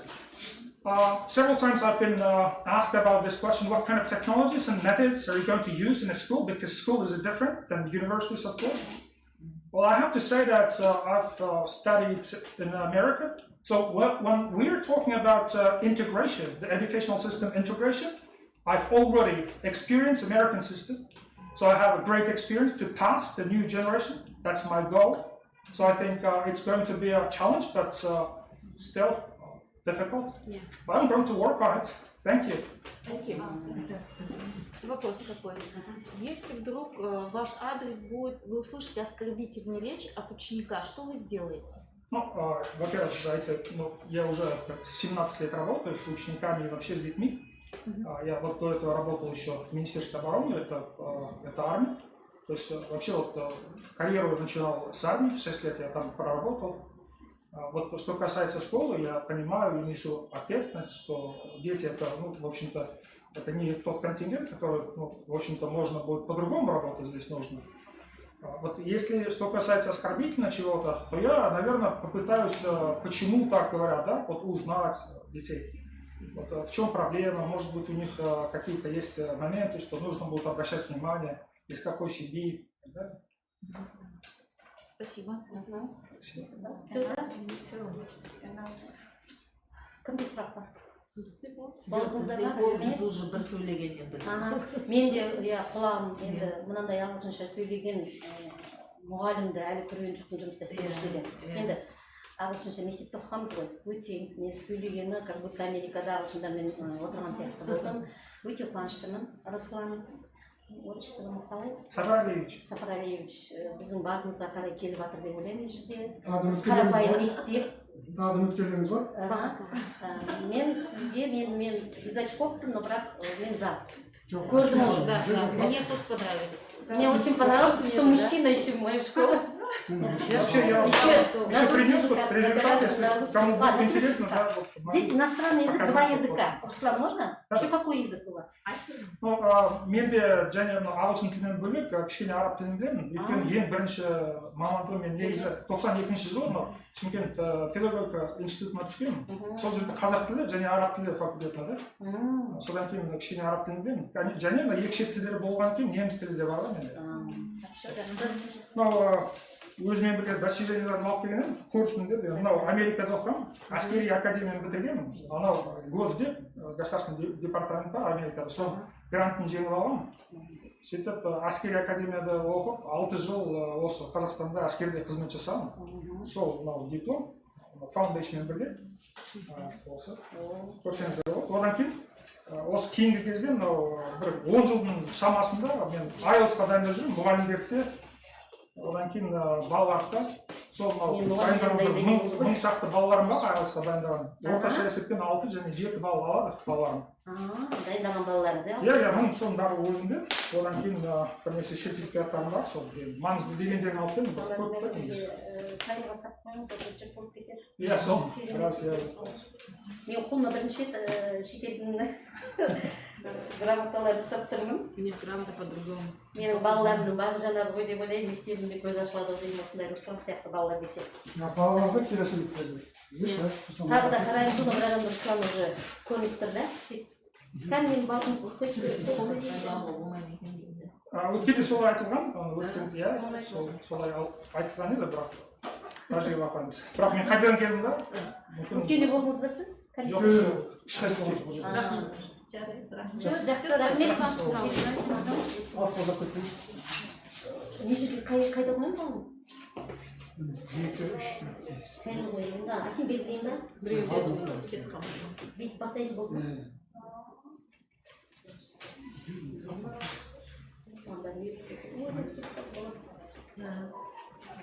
Вышкасыз вообще Ат жөніңізді айтыңыз. Кузимаева Зарина Вакатина. Есть, да. Давайте вопрос задавайте. Қызыл диплом дейді. Да? Или нет? Қызыл диплом, иә. О, молодец. Менде ма? Педагогика ғылымдар магистрі. Магистрсіз да? Күзембаева Зарина Бақытовна деп тұр ғой.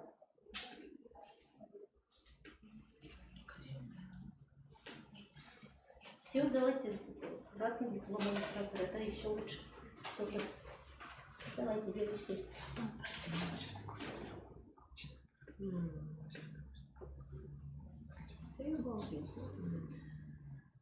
My name is Irina, surname is Kuzmaeva. I have 2 children, and I started at University, Kazakhstan University of International Relationship and World Languages, and graduated this university in 2011.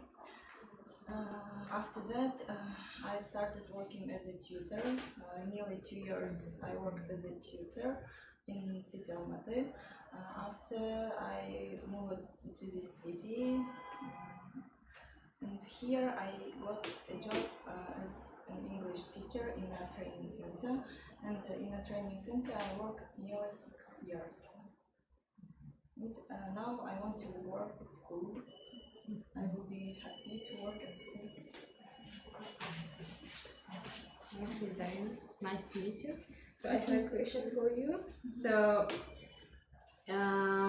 So during this distance learning in online teaching, so what kind of methods or some kind of strategies you will use in order to encourage your students? During quarantine, as I said, I didn't work at school, but I will try to use a lot of visual aids, using videos, phones, games also, and I will try to explain for children in a right, easy way. I will try to find some, some solutions, decisions, how to receive to them new information, new knowledge. Назовите ваши 3 ценности. 3 ценности? Да, что для вас важно? Я всегда дисциплинированная, я всегда ответственная, и я всегда стараюсь сделать все вовремя. How many languages do you know? I know Russian, I know English. My second language was Turkish, but unfortunately I didn't work with Turkish language and I forgot it. Все, да, девочки? Зарина Бақытовна, да? Сізге менің сұрағым. Сіз мынау мектептерде қазір жаңартылған бағдарламасы бойынша ең соңғы 11-ші сыныптар оқыватыр. Осы жаңартылған бағдарламаны сіз қалай түсінесіз? Мысалы, сіз кезіңізде ол болған жоқ настолько білемін. Сол туралы өзіңіздің түсінігіңізді айтып берсеңіз. Жаңартылған бағдарлама біріншіден менің өз ойымша ол жақсы жағы деп айтсам болатын шығар. Оқушыларға өз бетінше жұмыс жасауға, өз бетінше шешім қабылдауға және белгілі бір туындаған жағдайларда өз бетінше қарастырып, өз ойын жеткізе білуге үйрететін бағдарлама болып табылады. Және бұл жерде бізде жаңа бағдарламада қысқа мерзімді жоспар, ұзақ мерзімді жоспар және орта мерзімді жоспар қосылды қазір, және кері байланыс деген бар. Қысқа мерзімді жоспарымыз ол күнделікті сабаққа жасалатын жоспар, орта мерзімді жоспар дегеніміз ол белгілі бір тарауға немесе тақырып өте ауқымды болатын болса соған жасалады.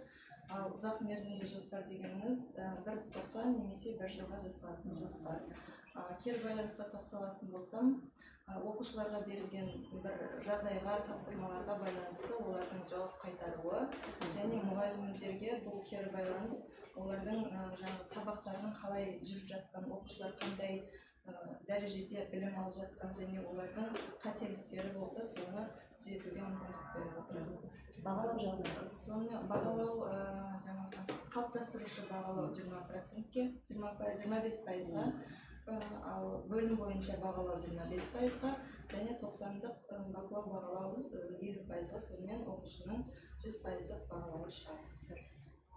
Қалыптастырушы бағалауда қазір биылдан бастап қалыптастырушы балмен, балмен 10 балдық жүйеге көшті. 1 мен 3 ол нашар, 4 мен 5 қанағаттанарлық, 6 мен 7 жақсы, 8 мен 10 өте жақсы деген бар. Неге сіз бір тағы сұрағым 17-ші мектеп таңдадыңыз? Себебі 7-8 адам түсті. Негізі басында 64-ті таңдаймын деп ойлағанмын, өйткені маған ең жақында ол мектеп. Бірақ ол жерде орыс сыныбы жоқ екен. Менің қызым орыс сыныбында оқиды 15-ші мектепте. Өзім мектепте істейтін болған соң, сол мектепке ауыстырғым келді, сондықтан 17-ші. Ол районда тұрасыз? Сол районда жақын жерде тұрамын. Рахмет. Бұл сұрағым жоқ менің.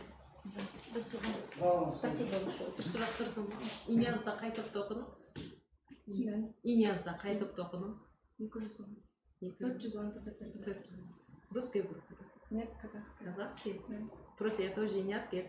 Бір уақыт оқып екенбіз. Таныс болды ма? Бірақ орыс классына сұрақ бере алатын жақсы екен. Таныс қалпаңыз?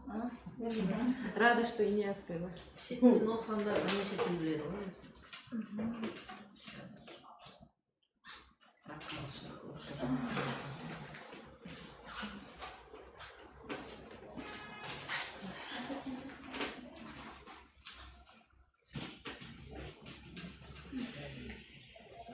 Рецепт?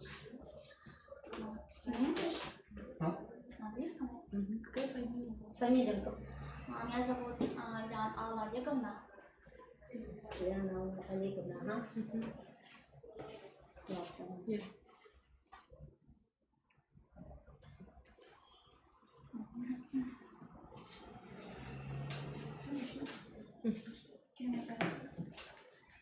Okay. Why do you want to be a teacher? Once again, Why do you want to be a teacher? Why do you want to work at school? I think that my dream in my childhood and when I graduated to university, I think that it's my profession for my soul, and my experience teaching children shows me that I really want to be a teacher. I love the children. I love to teach children very much, and I think that this profession in which I achieve many good results, and because I loved this profession very much, and I want to be a teacher. I think it's a great reason because I think that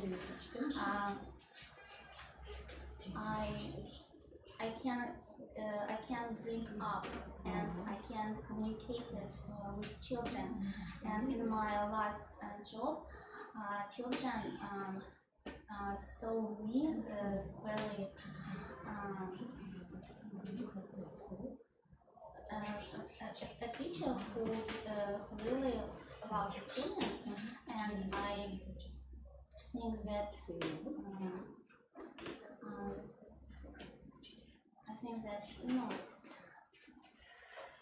Can I ask a question? Yes. Okay. What are your strengths and weaknesses as a teacher? Strengths and weakness. Yeah, strengths and weaknesses as a teacher. My strengths, I think that I am a very communicated person, and I love to work in the society with children. I'm very flexible and flexible and adapt to some difficult situation. And I love to work in the society. Of course, it's very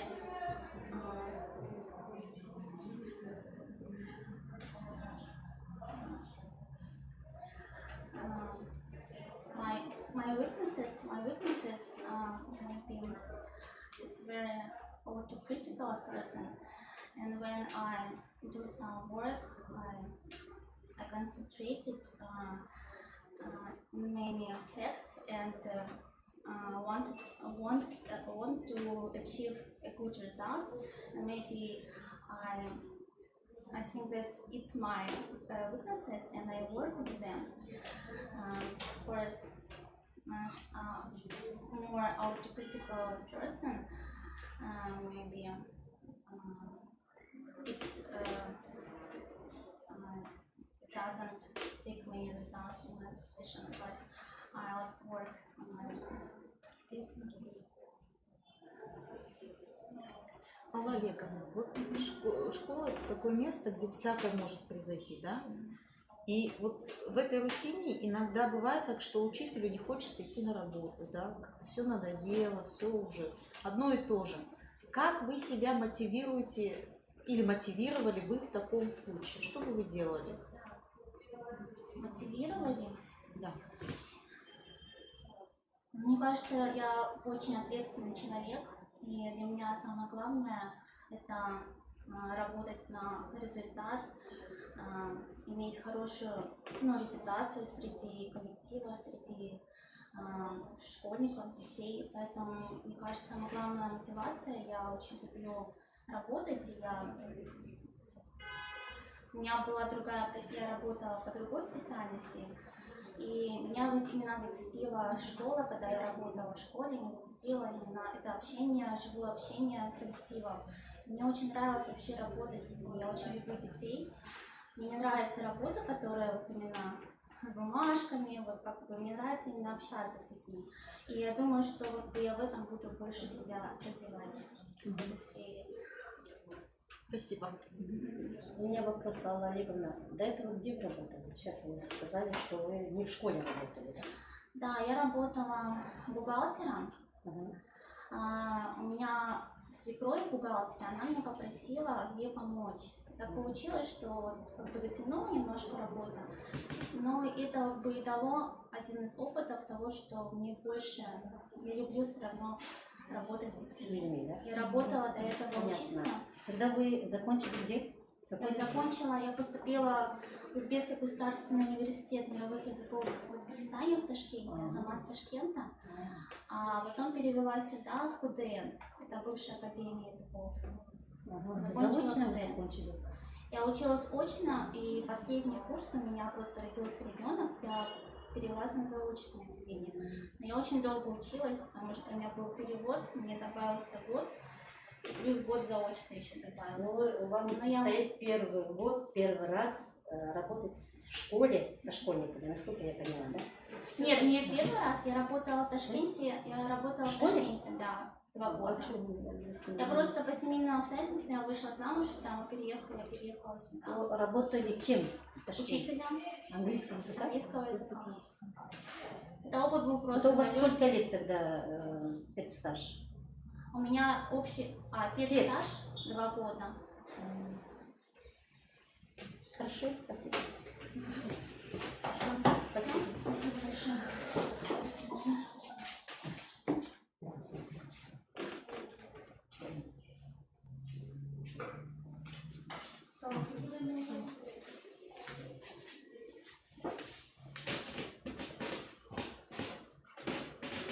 Фамилия? Мустафа.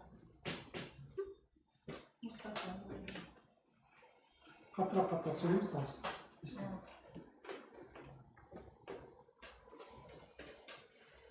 Кім деді болыңыздар? Мустафа.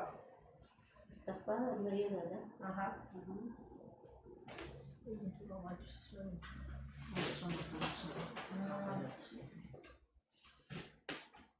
Менің есімім Мустафа Нұрила. Мен 98 жылғымын, 21-де. Бірінші 7-ші мектепті бітіргем, екіншісінде дарын мектепке түскем, бірінші. Одан кейін мен Астанаға тапсырдым, мен Евразийский национальныйға түстім. Ол жерде практика болды, 3-4 курста, 4 курста практиканы Шымкентте өткіздім, 10 мектепте. Қазір енді жұмысқа кірейін деп жатырмын, мұғалім болуға, және өзім қызығып жатырмын. Келешекте бала шағаларға өзімнің білімді бергім келіп жатыр. Сонда сіз Астанадағы не бітірдіңіз? Евразийский заседание. Қазақ группасында болдыңыз? Иә, қазақ группасында болдым. Бірақ көбісі орысша сөйлейді. Қазақ группасында. Иә. Сонда биыл алдыңыз ба? Иә, биыл алдым. Тұрмысқа шықпадыңыз? Жоқ. Қай жерде тұрасыз? Мен тұрам Төлеметова жақта. Назарбаевский школа бар ғой? Сол жақта. Түсінікті.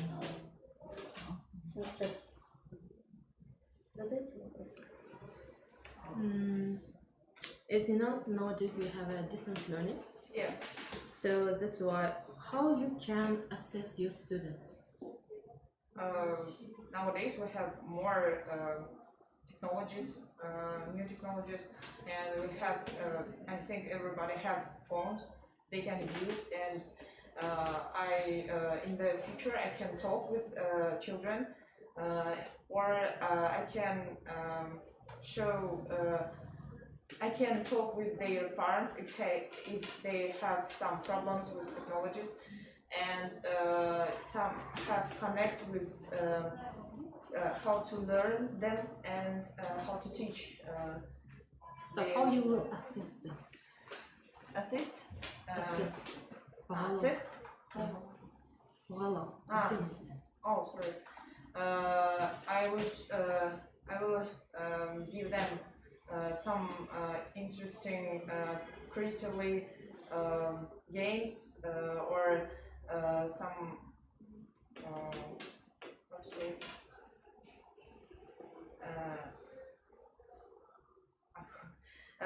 And then I will show. I will have their.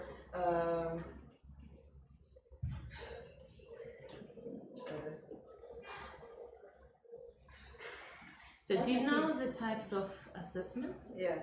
For example, nowadays, summative assessment and formative assessment we have. Yeah. So for example, during the lesson, how you will assess them? Because you will learn online, it's difficult sometimes to assess as a teacher. So how you want to organize it? Yeah, I want to. Can I in Russian language? Yeah. Я буду оценивать, как бы используя методы, которые вот сейчас мы изучили, и мы можем использовать эти методы на детях, как бы экспериментировать тоже, потому что сейчас очень много же новых идей, которые мы можем использовать. И, например, мы можем сказать,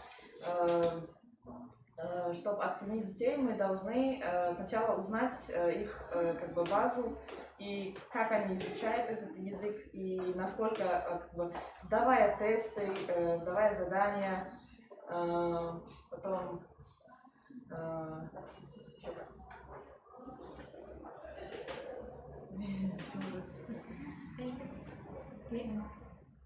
Вопрос? Нет? Нет, давай. Все? Занято. Спасибо.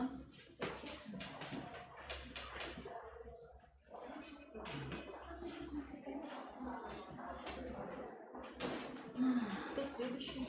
Есть еще, да?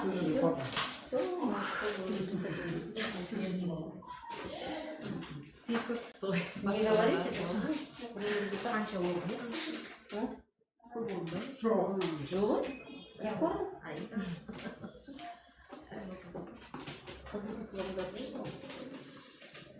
Фамилия? Кім фамилияңыз? Сингеледи. Алия, да? Да.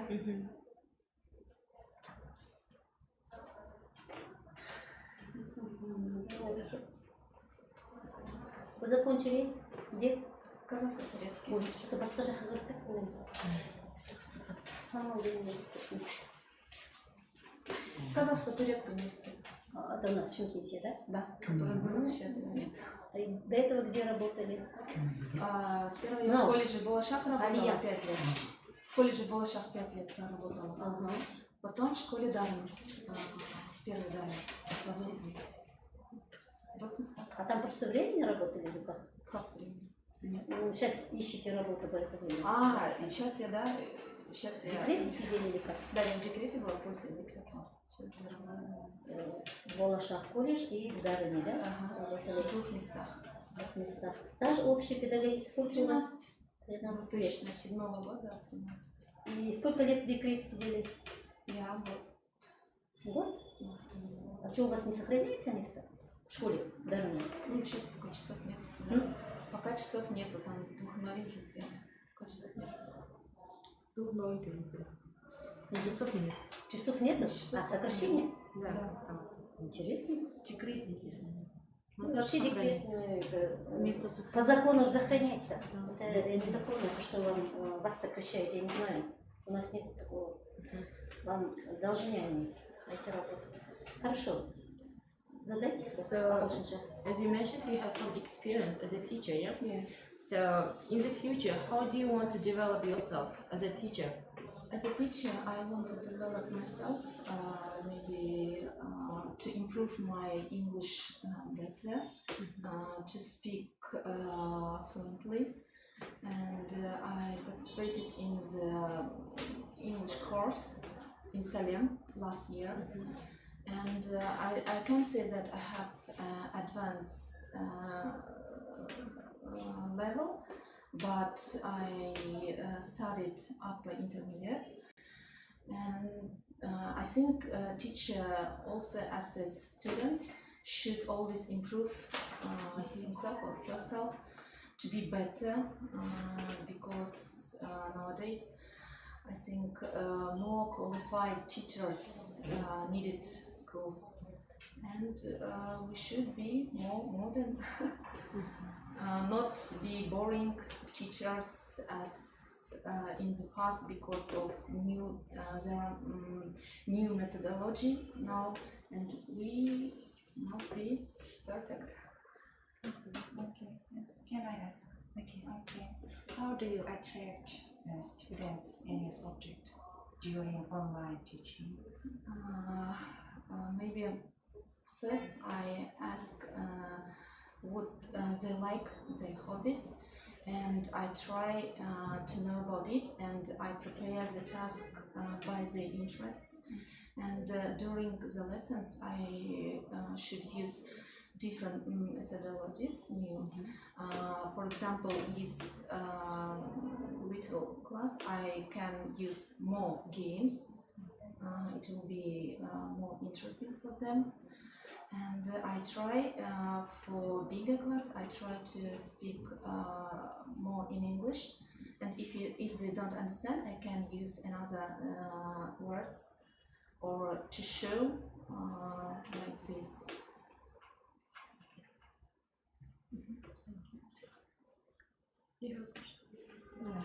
У меня вопрос.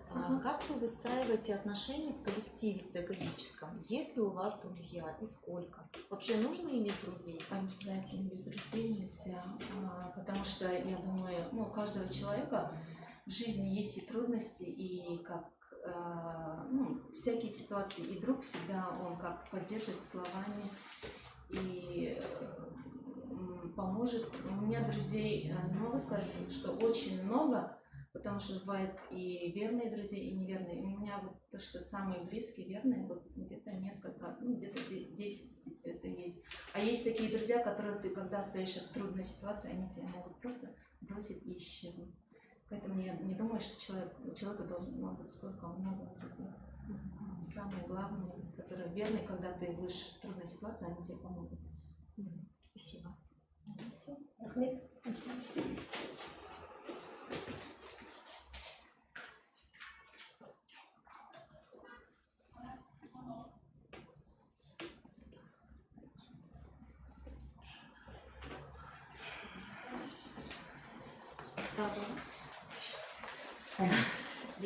Блин, бір минут шығып келсем болады ма? Қандай Я тез ұзап кетеміз. Последний, иә ана камила деген қыз келмеді Өзі бұл қыздың аты кім? самал Самал бағанағы бала жүрген. Не бұл қызды қайта қинай бересіңдер? Самалды сколько она заходила? А Самал? Барлығы директор көріп отыр ғой енді. Директорлер номер болып отыр ма не? Директорлер.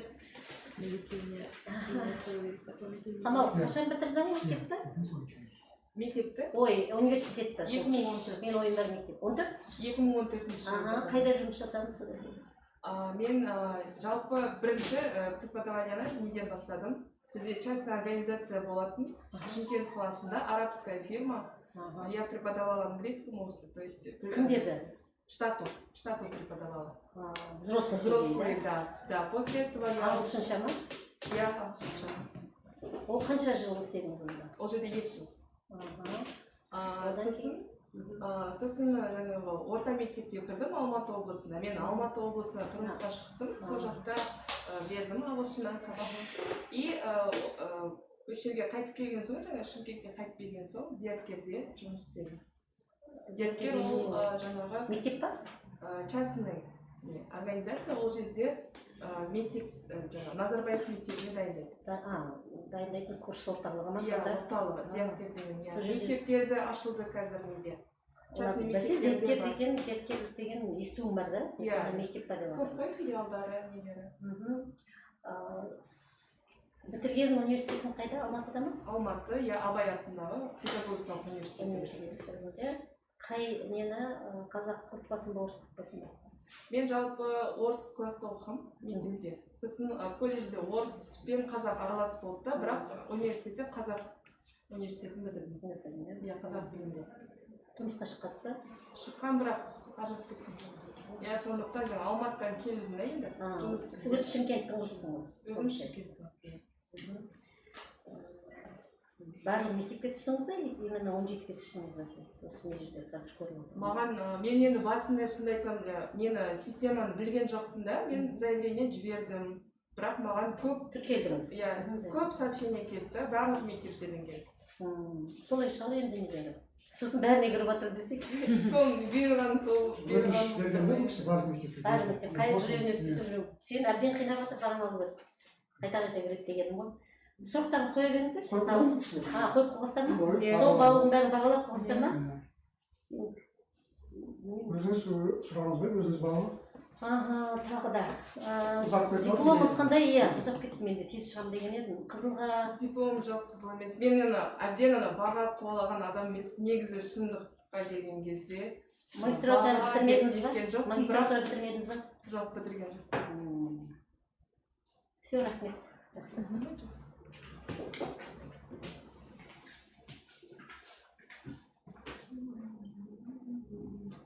Частный язык істегендер келе береді. Болды. 17 мектебі.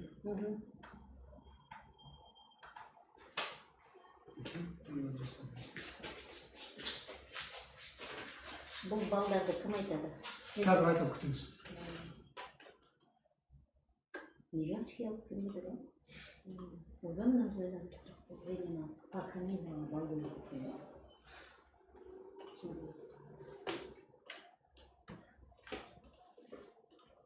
Майра деген болған жоқ, ә? Жоқ. Екі бала көрсетті. Менде екеуі ғой, сол бағана қызыл дипломдар. Өйтіп айтпаңыз апай. Мынаны көріп тұрмын ғой. Айта алмаймын. Камила есть? Нету. Оказалось, оказывается. И вот это нету, да, получается? Он заговорил, да? Келген ба? Уже. А сіздердің алдарыңызда болды ма? Жоқ, болған. Еще 5 школ. Да? Девочки, уже строят не этим так долго. Я тезис. Так сұрақ қоя Все сохраняем. Давай сохраните. А бұл жасырын болу керек та? Бұл үшін өмірінде былай істемейді. Мына 25-тің кіргізіп екен. Қазір сізге. Қазір. Үлкен болғанда. Бірінші кірді ол.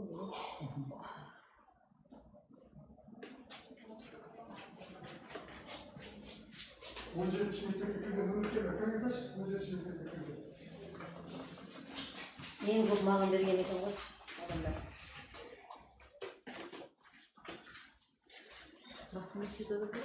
Қымбат көп. Адап жоқ. Bir mektup hakkını satmayısın. Geç yapmışsınız.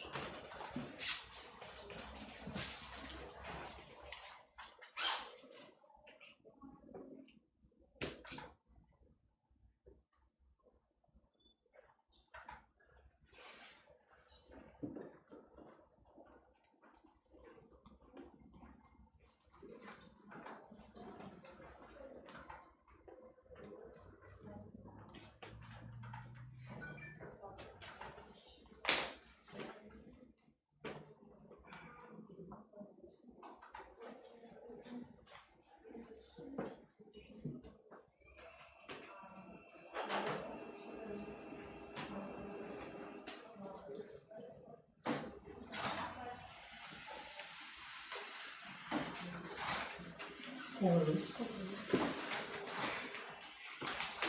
Tamam. Hoppa. Sizin çıktı. Maksatım kaldı. Şişim kavramı. Ama sapaklar jidamını koyuyor. Maksatım kaldı. Как көзі жететін. Мынау қойып көреді. Иә, максимум 20 жыл. Максимум 10 жыл. Сізді 22 менен Зарина Бақытовна, 25 ұпаймен Мұсабай Руслан өлтіп тұр. Ең ұпайды көжені Мұсабай Руслан. Енді мен қайда қол қоямын? Сіз қазір қолға мәксат өткізін. Соны хабарлап айтыңыз. Жаңа бірінші келгенде қойып қойғансыңдар. Жоқ, қазір шақырыңыз. Маған бірінші келген Руслан деген жігіт, сізге 25 ұпай шықты. Енді сіздің сөйлегеніңіз өте ұнады. Барлық мына жерде комиссия мүшелері көріп отыр. Сіздей сөйлейтін ешкім болмады. Мен сізді қабылдауға ұсыныс беріп отырмын қазір. Рахмет. Енді жақсы жұмыс жасайды деп ойлаймын. Сіз білімді мұғалім керек. Бәріміз керек. Екінші 20 қанша ұпай дедіңіз? 25-тен кейін 22 ұпай. Күзембаева Зарина. Күзембаева Зарина 22 ұпайменен еңбек резерві. Өтіп отырсыз. Маған 2 адам керек. Құттықтаймын. Енді сіз ұнадыңыз. Жаңа сөйлегенде көріп отырмын. Ең ағылшынды жақсы. Ойлаймын сіздер енді ары қарай мектепте жақсы қызметкер болады. Сәттілік тілеймін. Сыма следующий, печать пас, прям посмотрите.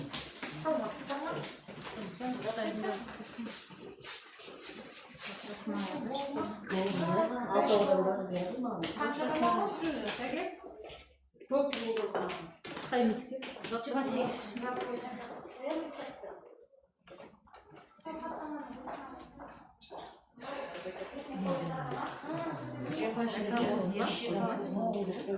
Ағылшыннан сұрамаймыз.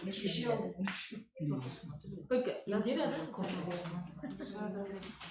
Свежак.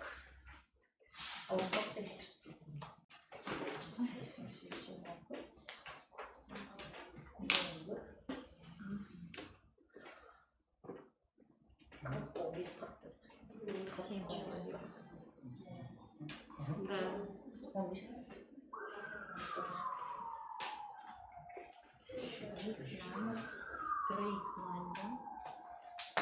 Да, уже сингрей. Да, можно сразу.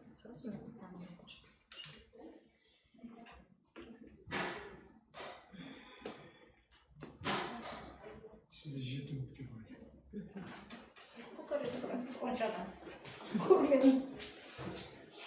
Үміткерлер 28. Бізде бір мықтысын алып кетсек жақсы болады. 17 сияқты. Қанша алып кетті? 2 алып кетті ма? Ана жүріп кетті ма? Иә. Я прям на него так надеялась, он стоял. Мне говорит, я тебя заберу. Ким? А что, он где-то стоит? Ахметов? Фамилия? Ахметова Индира.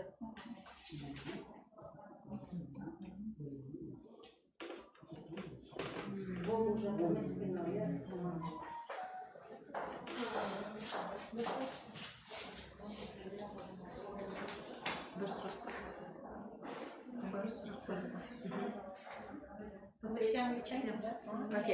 so what can you say about your teaching experience and why do you want to work in that field? My experience. Yeah, teaching experience. Have you worked it? Experience, yes. That I have an sorry. I have a master's degree, and I worked at college Miras, my last course, and I have 13 years of experience in teaching. And this work I organized many kinds of events like Halloween, New Year, and I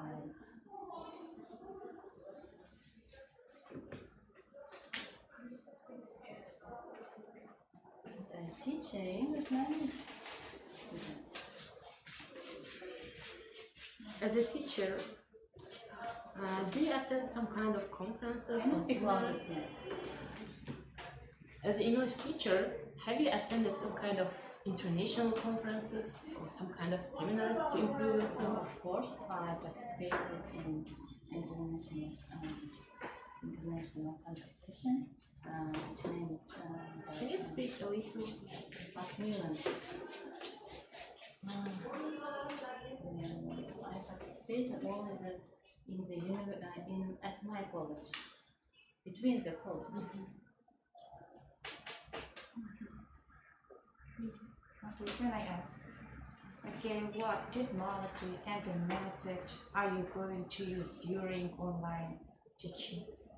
What kind of message? Yes, message technology during online teaching. For example, spiral methods. It is nowadays new program, yes, because I teach from the simple to complex. For example, the grammar noun. I at first work I say it is a noun.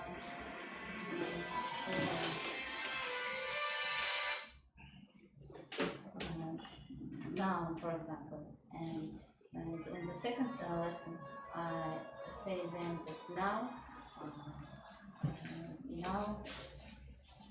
has different types of plural forms, and I give a simple plural form, for example, s and es is adding, and on the third lesson I learn again this noun and say this simple s and es adding, and I add, for example, the plural form which change rootly. For example, the first lesson I will teach a box, and box is there. And for example, on the third lesson I will teach, for example, that it made without ses, the exceptions made by changing the root. For example, child, children.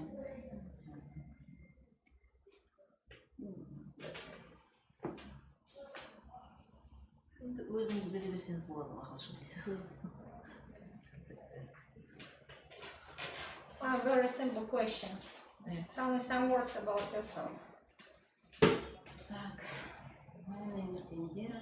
I'm 34 and I'm married, and I have 2 daughters and son, and I graduated International Kazakh Turkish University, which my name is Ahmed Yasawi, in 2007, and I attended to Academic Innovation University, and I get from there degrees of magister and degrees of magister. Yes. Okay. By English teacher. Yes. English teacher. Yes, I am a teacher. Nice. What else?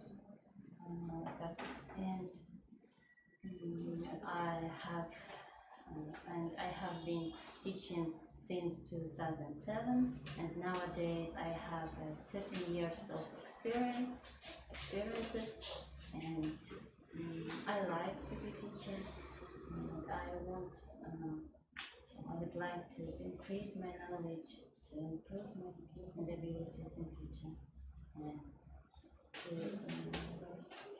also I am fond of reading. In my free time I like baking. I like to spend with my family because my family for me is very important. And what about my qualities? I have a good quality is honest, and also such qualities like hardworking. I am a communicative person, and I'm calm. Okay, thanks. That's all. И так, қанша адам бар екен бұл жерде сенде?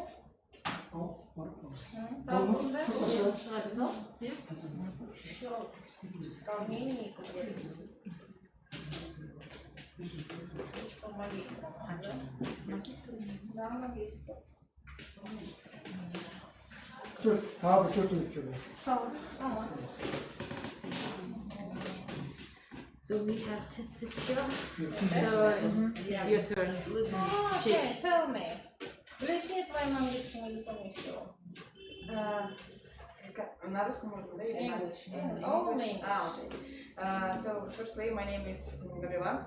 I'm from Finland. I'm 21, and I studied in the seventh school after named Spataev, and next I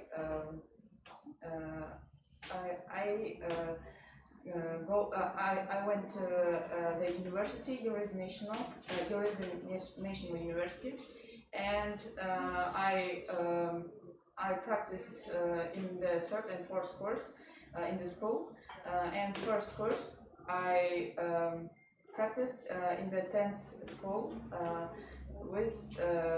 I worked with children, and nowadays I want to have some new experience in my life. I want to have some new information for me, and I want to teach the children some creatively, some interesting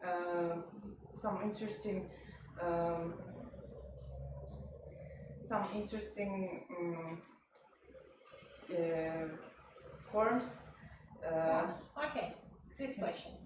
And now you said you want to work with creatively and interesting methods or some with ideas. What kind of creative methods do you know? Or do you want to use maybe? Nowadays, for example, we can say Kahoot, Socrative, and virtual reality we can use, and all of these words you can use only with internet line. Yeah. If you have it. Yeah, if you have. No, it's my question. If you have it. Yeah. Интернет. А если у вас нет интернета? Вот уж перевод даю вам. Haven't, sorry. Without internet, you can.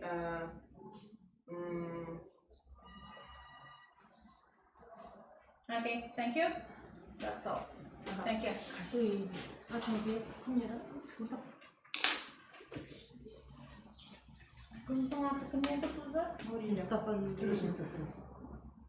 Вот она, Нурия. Все видно можно.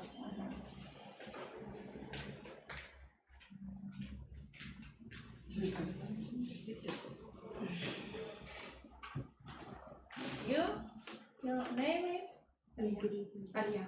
Сингеди Алия. Ага, Алия. Ильинична. Very nice. Ага. А, вы все уже слушали? Okay, nice. Алия Ильинична. Of course, very simple question. Do you like to read? No. No? Oh, so pretty. Why? But I prepare myself to speak more fluently, and I do more grammar tests. I practice myself, and unfortunately I don't read more. But I practice myself. I try to to make my English more better, and I speak with foreigners from India for practice. We communicate.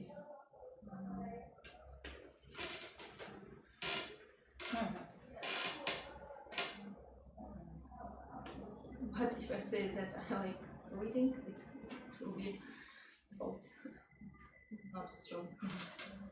It's not true. Yes. Okay. Well, Alia, your experience, please. Teaching experience. When I graduated university, I began from school or college Polasha. When did you graduate? University in 2007. 2007. Yes. Okay. I began work from college Polasha. It's private college. I had worked there for 5 years. Then I changed the work because of low salary, and I worked in school number 1 for 7 years, and now I am unemployed.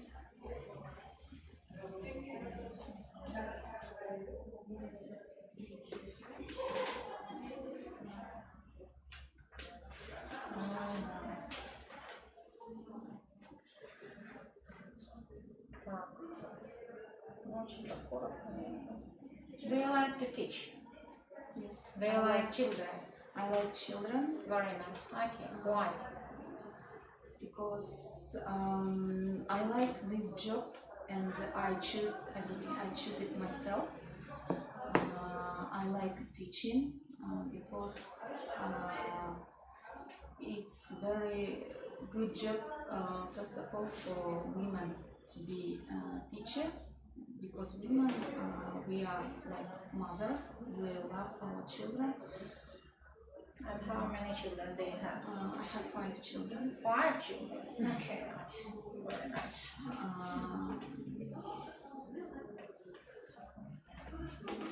Okay, thanks. That's all. Скромненько. Очень скромненько. Да.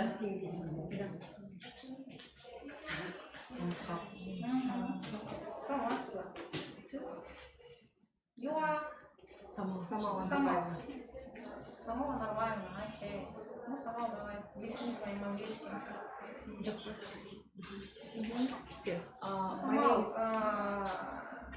Your name is Samala Narbaeva, okay? Okay. My last question. Do you like to read? Yes, I like reading, especially I like reading motivational books. The last book I have read is John Pepper. Our brain can do everything. And I would like to share my knowledge with my students also. I would like to motivate them to learn to read books. I can share with them that their brain can do everything they want. They can become, they can get any profession they want to become. Okay, nice, not bad. Now are you working? Your teaching experience. I had a great experience at secondary school. As a teacher, I started my career at private establishment. It's in Shymkent. It was a Arabic company. I have taught English for the staff there. And after the next experience, it was in a secondary school. It was in Almaty region. It was one of the best schools. And even if it was not a long period of time, but it was great experience for me because the director and their assistants were very strict. They taught how to speak, how to communicate with students. They have taught also the methods of teaching. Nice people. Very nice people. Okay. Yeah. And the great experience for me was also that I had passed a renewal course of English course. Yeah. It was in Almaty, also in Orly. So I can say that I use the different methods of teaching in my classes. They are direct method, grammar, translation method, audiolingual, audiovisual, and so on. But I cannot say that there is only one great method that we can use. We should use different methods according to the abilities of our students. I think that we should use individual methods. Yeah, all this experience only in Almaty. And after, did you move to Shymkent? Yeah, I moved to Shymkent and I have taught English in Zasetание. We had prepared students for Nazarbayev school. Okay. Do you have final certificate? Unfortunately, no. But not try to pass an examinations. But in the future, I think that I will try. Why? Sorry. When? When? It was. Do you have it in your plans in the future? Of course, I have. Well, when? This year? Next year? This year, of course. This year? Yeah, because nice. Okay. Do you have any children? Are you married? I have one daughter. Yes, I was married. You was married? Yeah. Okay. Good. Oh, все. Теперь надо это, да? И вам thank you.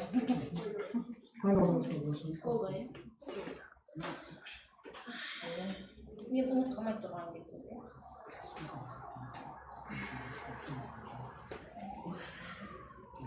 Мынау келмеді. Мынау самал болды я сауды.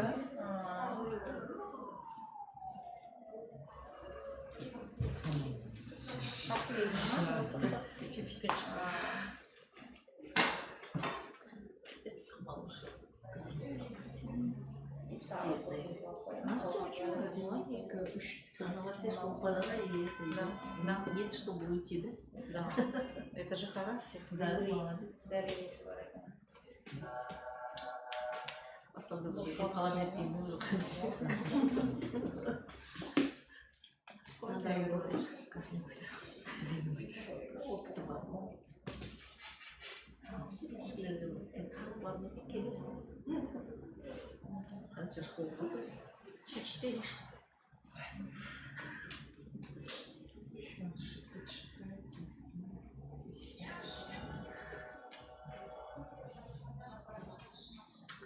Еще 4 школы. Может, до 2 успеем? До 3? До 2. До 2.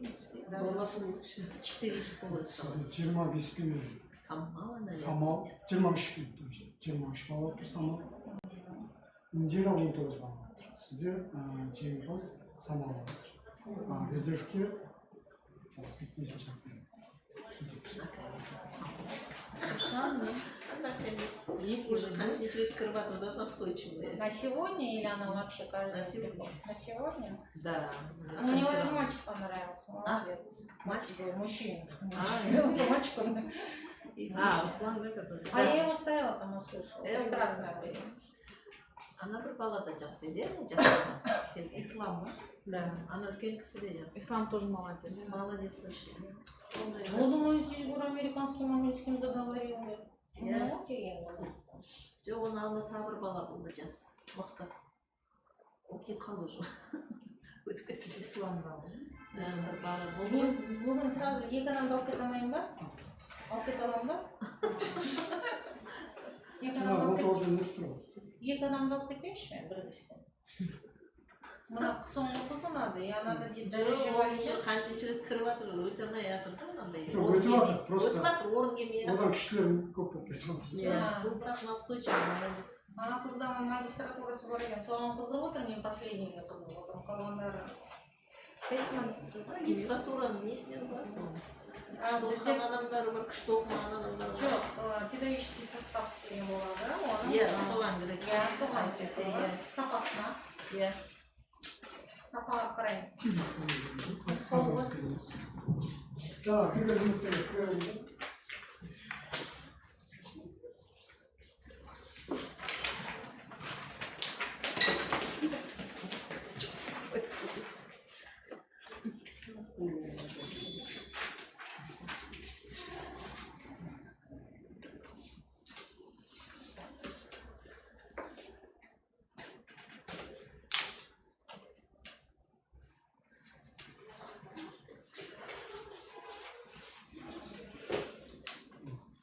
Сізде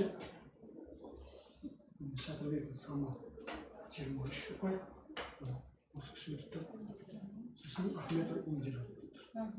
Осы кісінің екеуінде оқып кетемін.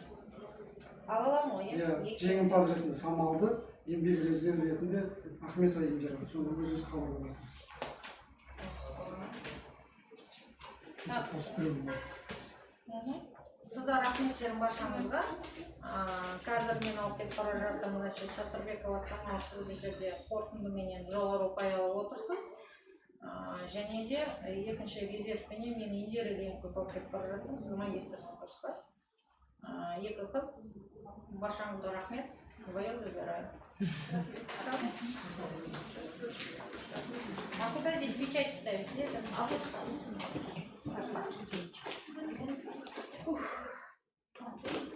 ну, прям так вздохнули. Готовы там так болеть. Сколько можно поздравить? Самал болели. Я долго не учила. Я здесь буквально по-легкому. Все, спасибо всем. До свидания.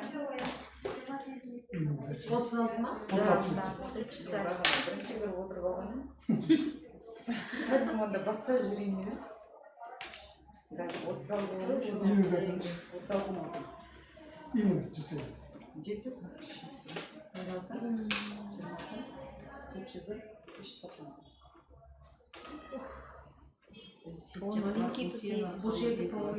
Здесь тоже только Мария и Нурия, по-моему. А другие уже не Новенькая машина. Сейчас парней было же, да, Стасенко Мария, она отказала. Ничего, никого нет, что ли? Нурия? Только Нурия, что ли? Слава. И Динара, по-моему, или нет? Динара же не было Динара. Вот так же. Сколько там? Двое. Если отказался, что это не проходит. Ну что ее проверить? Я мы уже знаем ее. Да, спрашивайте. Меда. Проверіңіздермен қазір трансфалайын мен мына жерде ашып оқып алайын мына қызыңызбен. Біз сұрап қойғанбыз бұл қыз. Сіздер сұраңыздар, мен тыңдап отырайын, қалай сөйлейді, оның дикциясы қандай. Өзің туралы айтып берші ағылшынша. Бір қысқа нұсқа сұрап тыңдап қойып қой уже. Айта бер, тыңдаймын. My name is Mirela. I'm 21 years and I nowadays I have a dream. I want to work at school, and I want to have experience from school, and I want to teach in the future children with new technologies, with new methods. I want to use some interesting methods, and I want to. Болды, жеткілікті. Енді сізге сұрақ қояйын. Жұмыс істегенсіз ба, стажыңыз бар? Жоқ. Биыл бітірдіңіз ба? Иә, биыл. Грантпен бітірдіңіз ба? Иә, грантпен бітірдім. Жақсы. Орысша? Орысша сөйлей аламын. Орыс класстарына сабақ бере аласыз ба? Да, естественно. Жақсы. Формативті бағалау деген қалай түсінеміз? Формативті бағалау ол андай балда жөнінде андай не балловая система дегендей, ол 0 балдан 100 балға дейін А, Б, С, Д деген белгілер арқылы Білмейсіз, иә? Иә. Оқып алу керек 1-ден 10-ға дейін.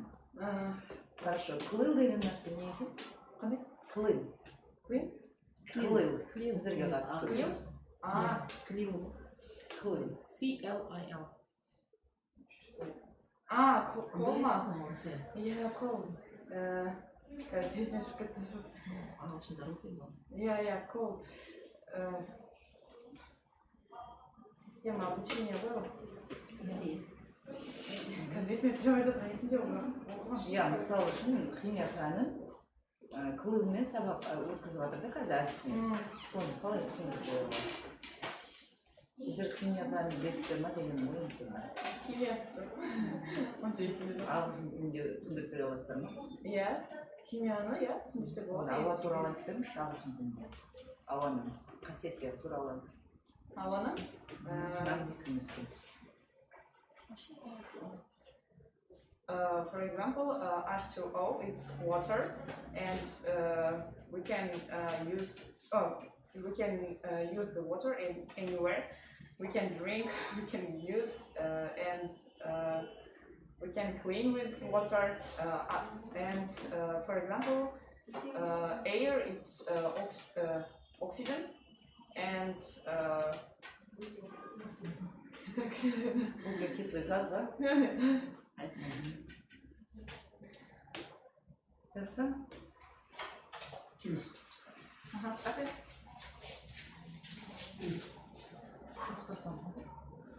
Сіздер английский несін көрдіңіздер ма?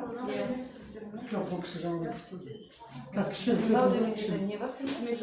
кішкене обновление болды, кішкене тұрсаңыз мақсатын тыңдай беріңіз. Мына да шығып, мынандай жерде, мынаны басқа кезде не шығып? What's your name? My name is So, do you have any teaching experience? Yes.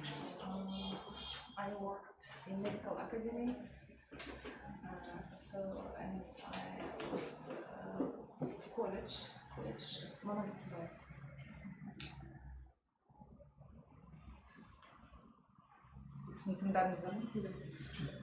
What kind of successful teaching methods you can use in your teaching experience?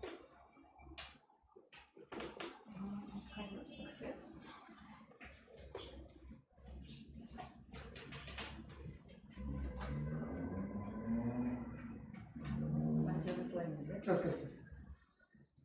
Can you repeat your question? I don't understand you. What kind of useful teaching methods you can use in teaching experience? I use communicative methods. It's dialogue,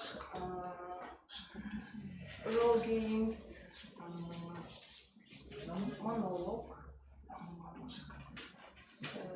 TBL. That's all.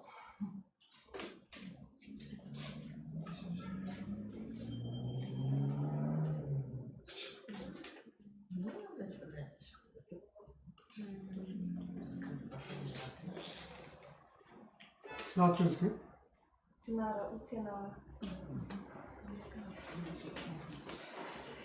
Сізге сұрақ қойғым келіп тұр. Женали сіздің не, фамилияңызды неміз көрмедім да? Мына жерде не тұр? Кім фамилияңыз? Утенова.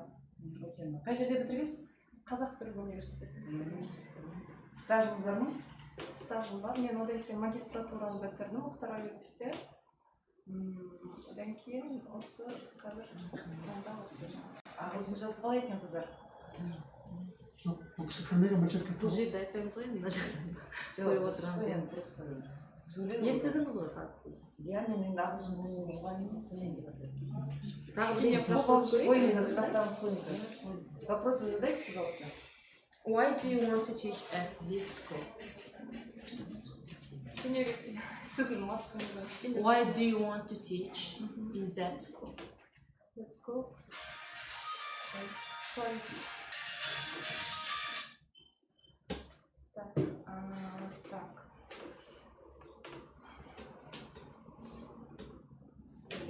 Ойымыз кетті.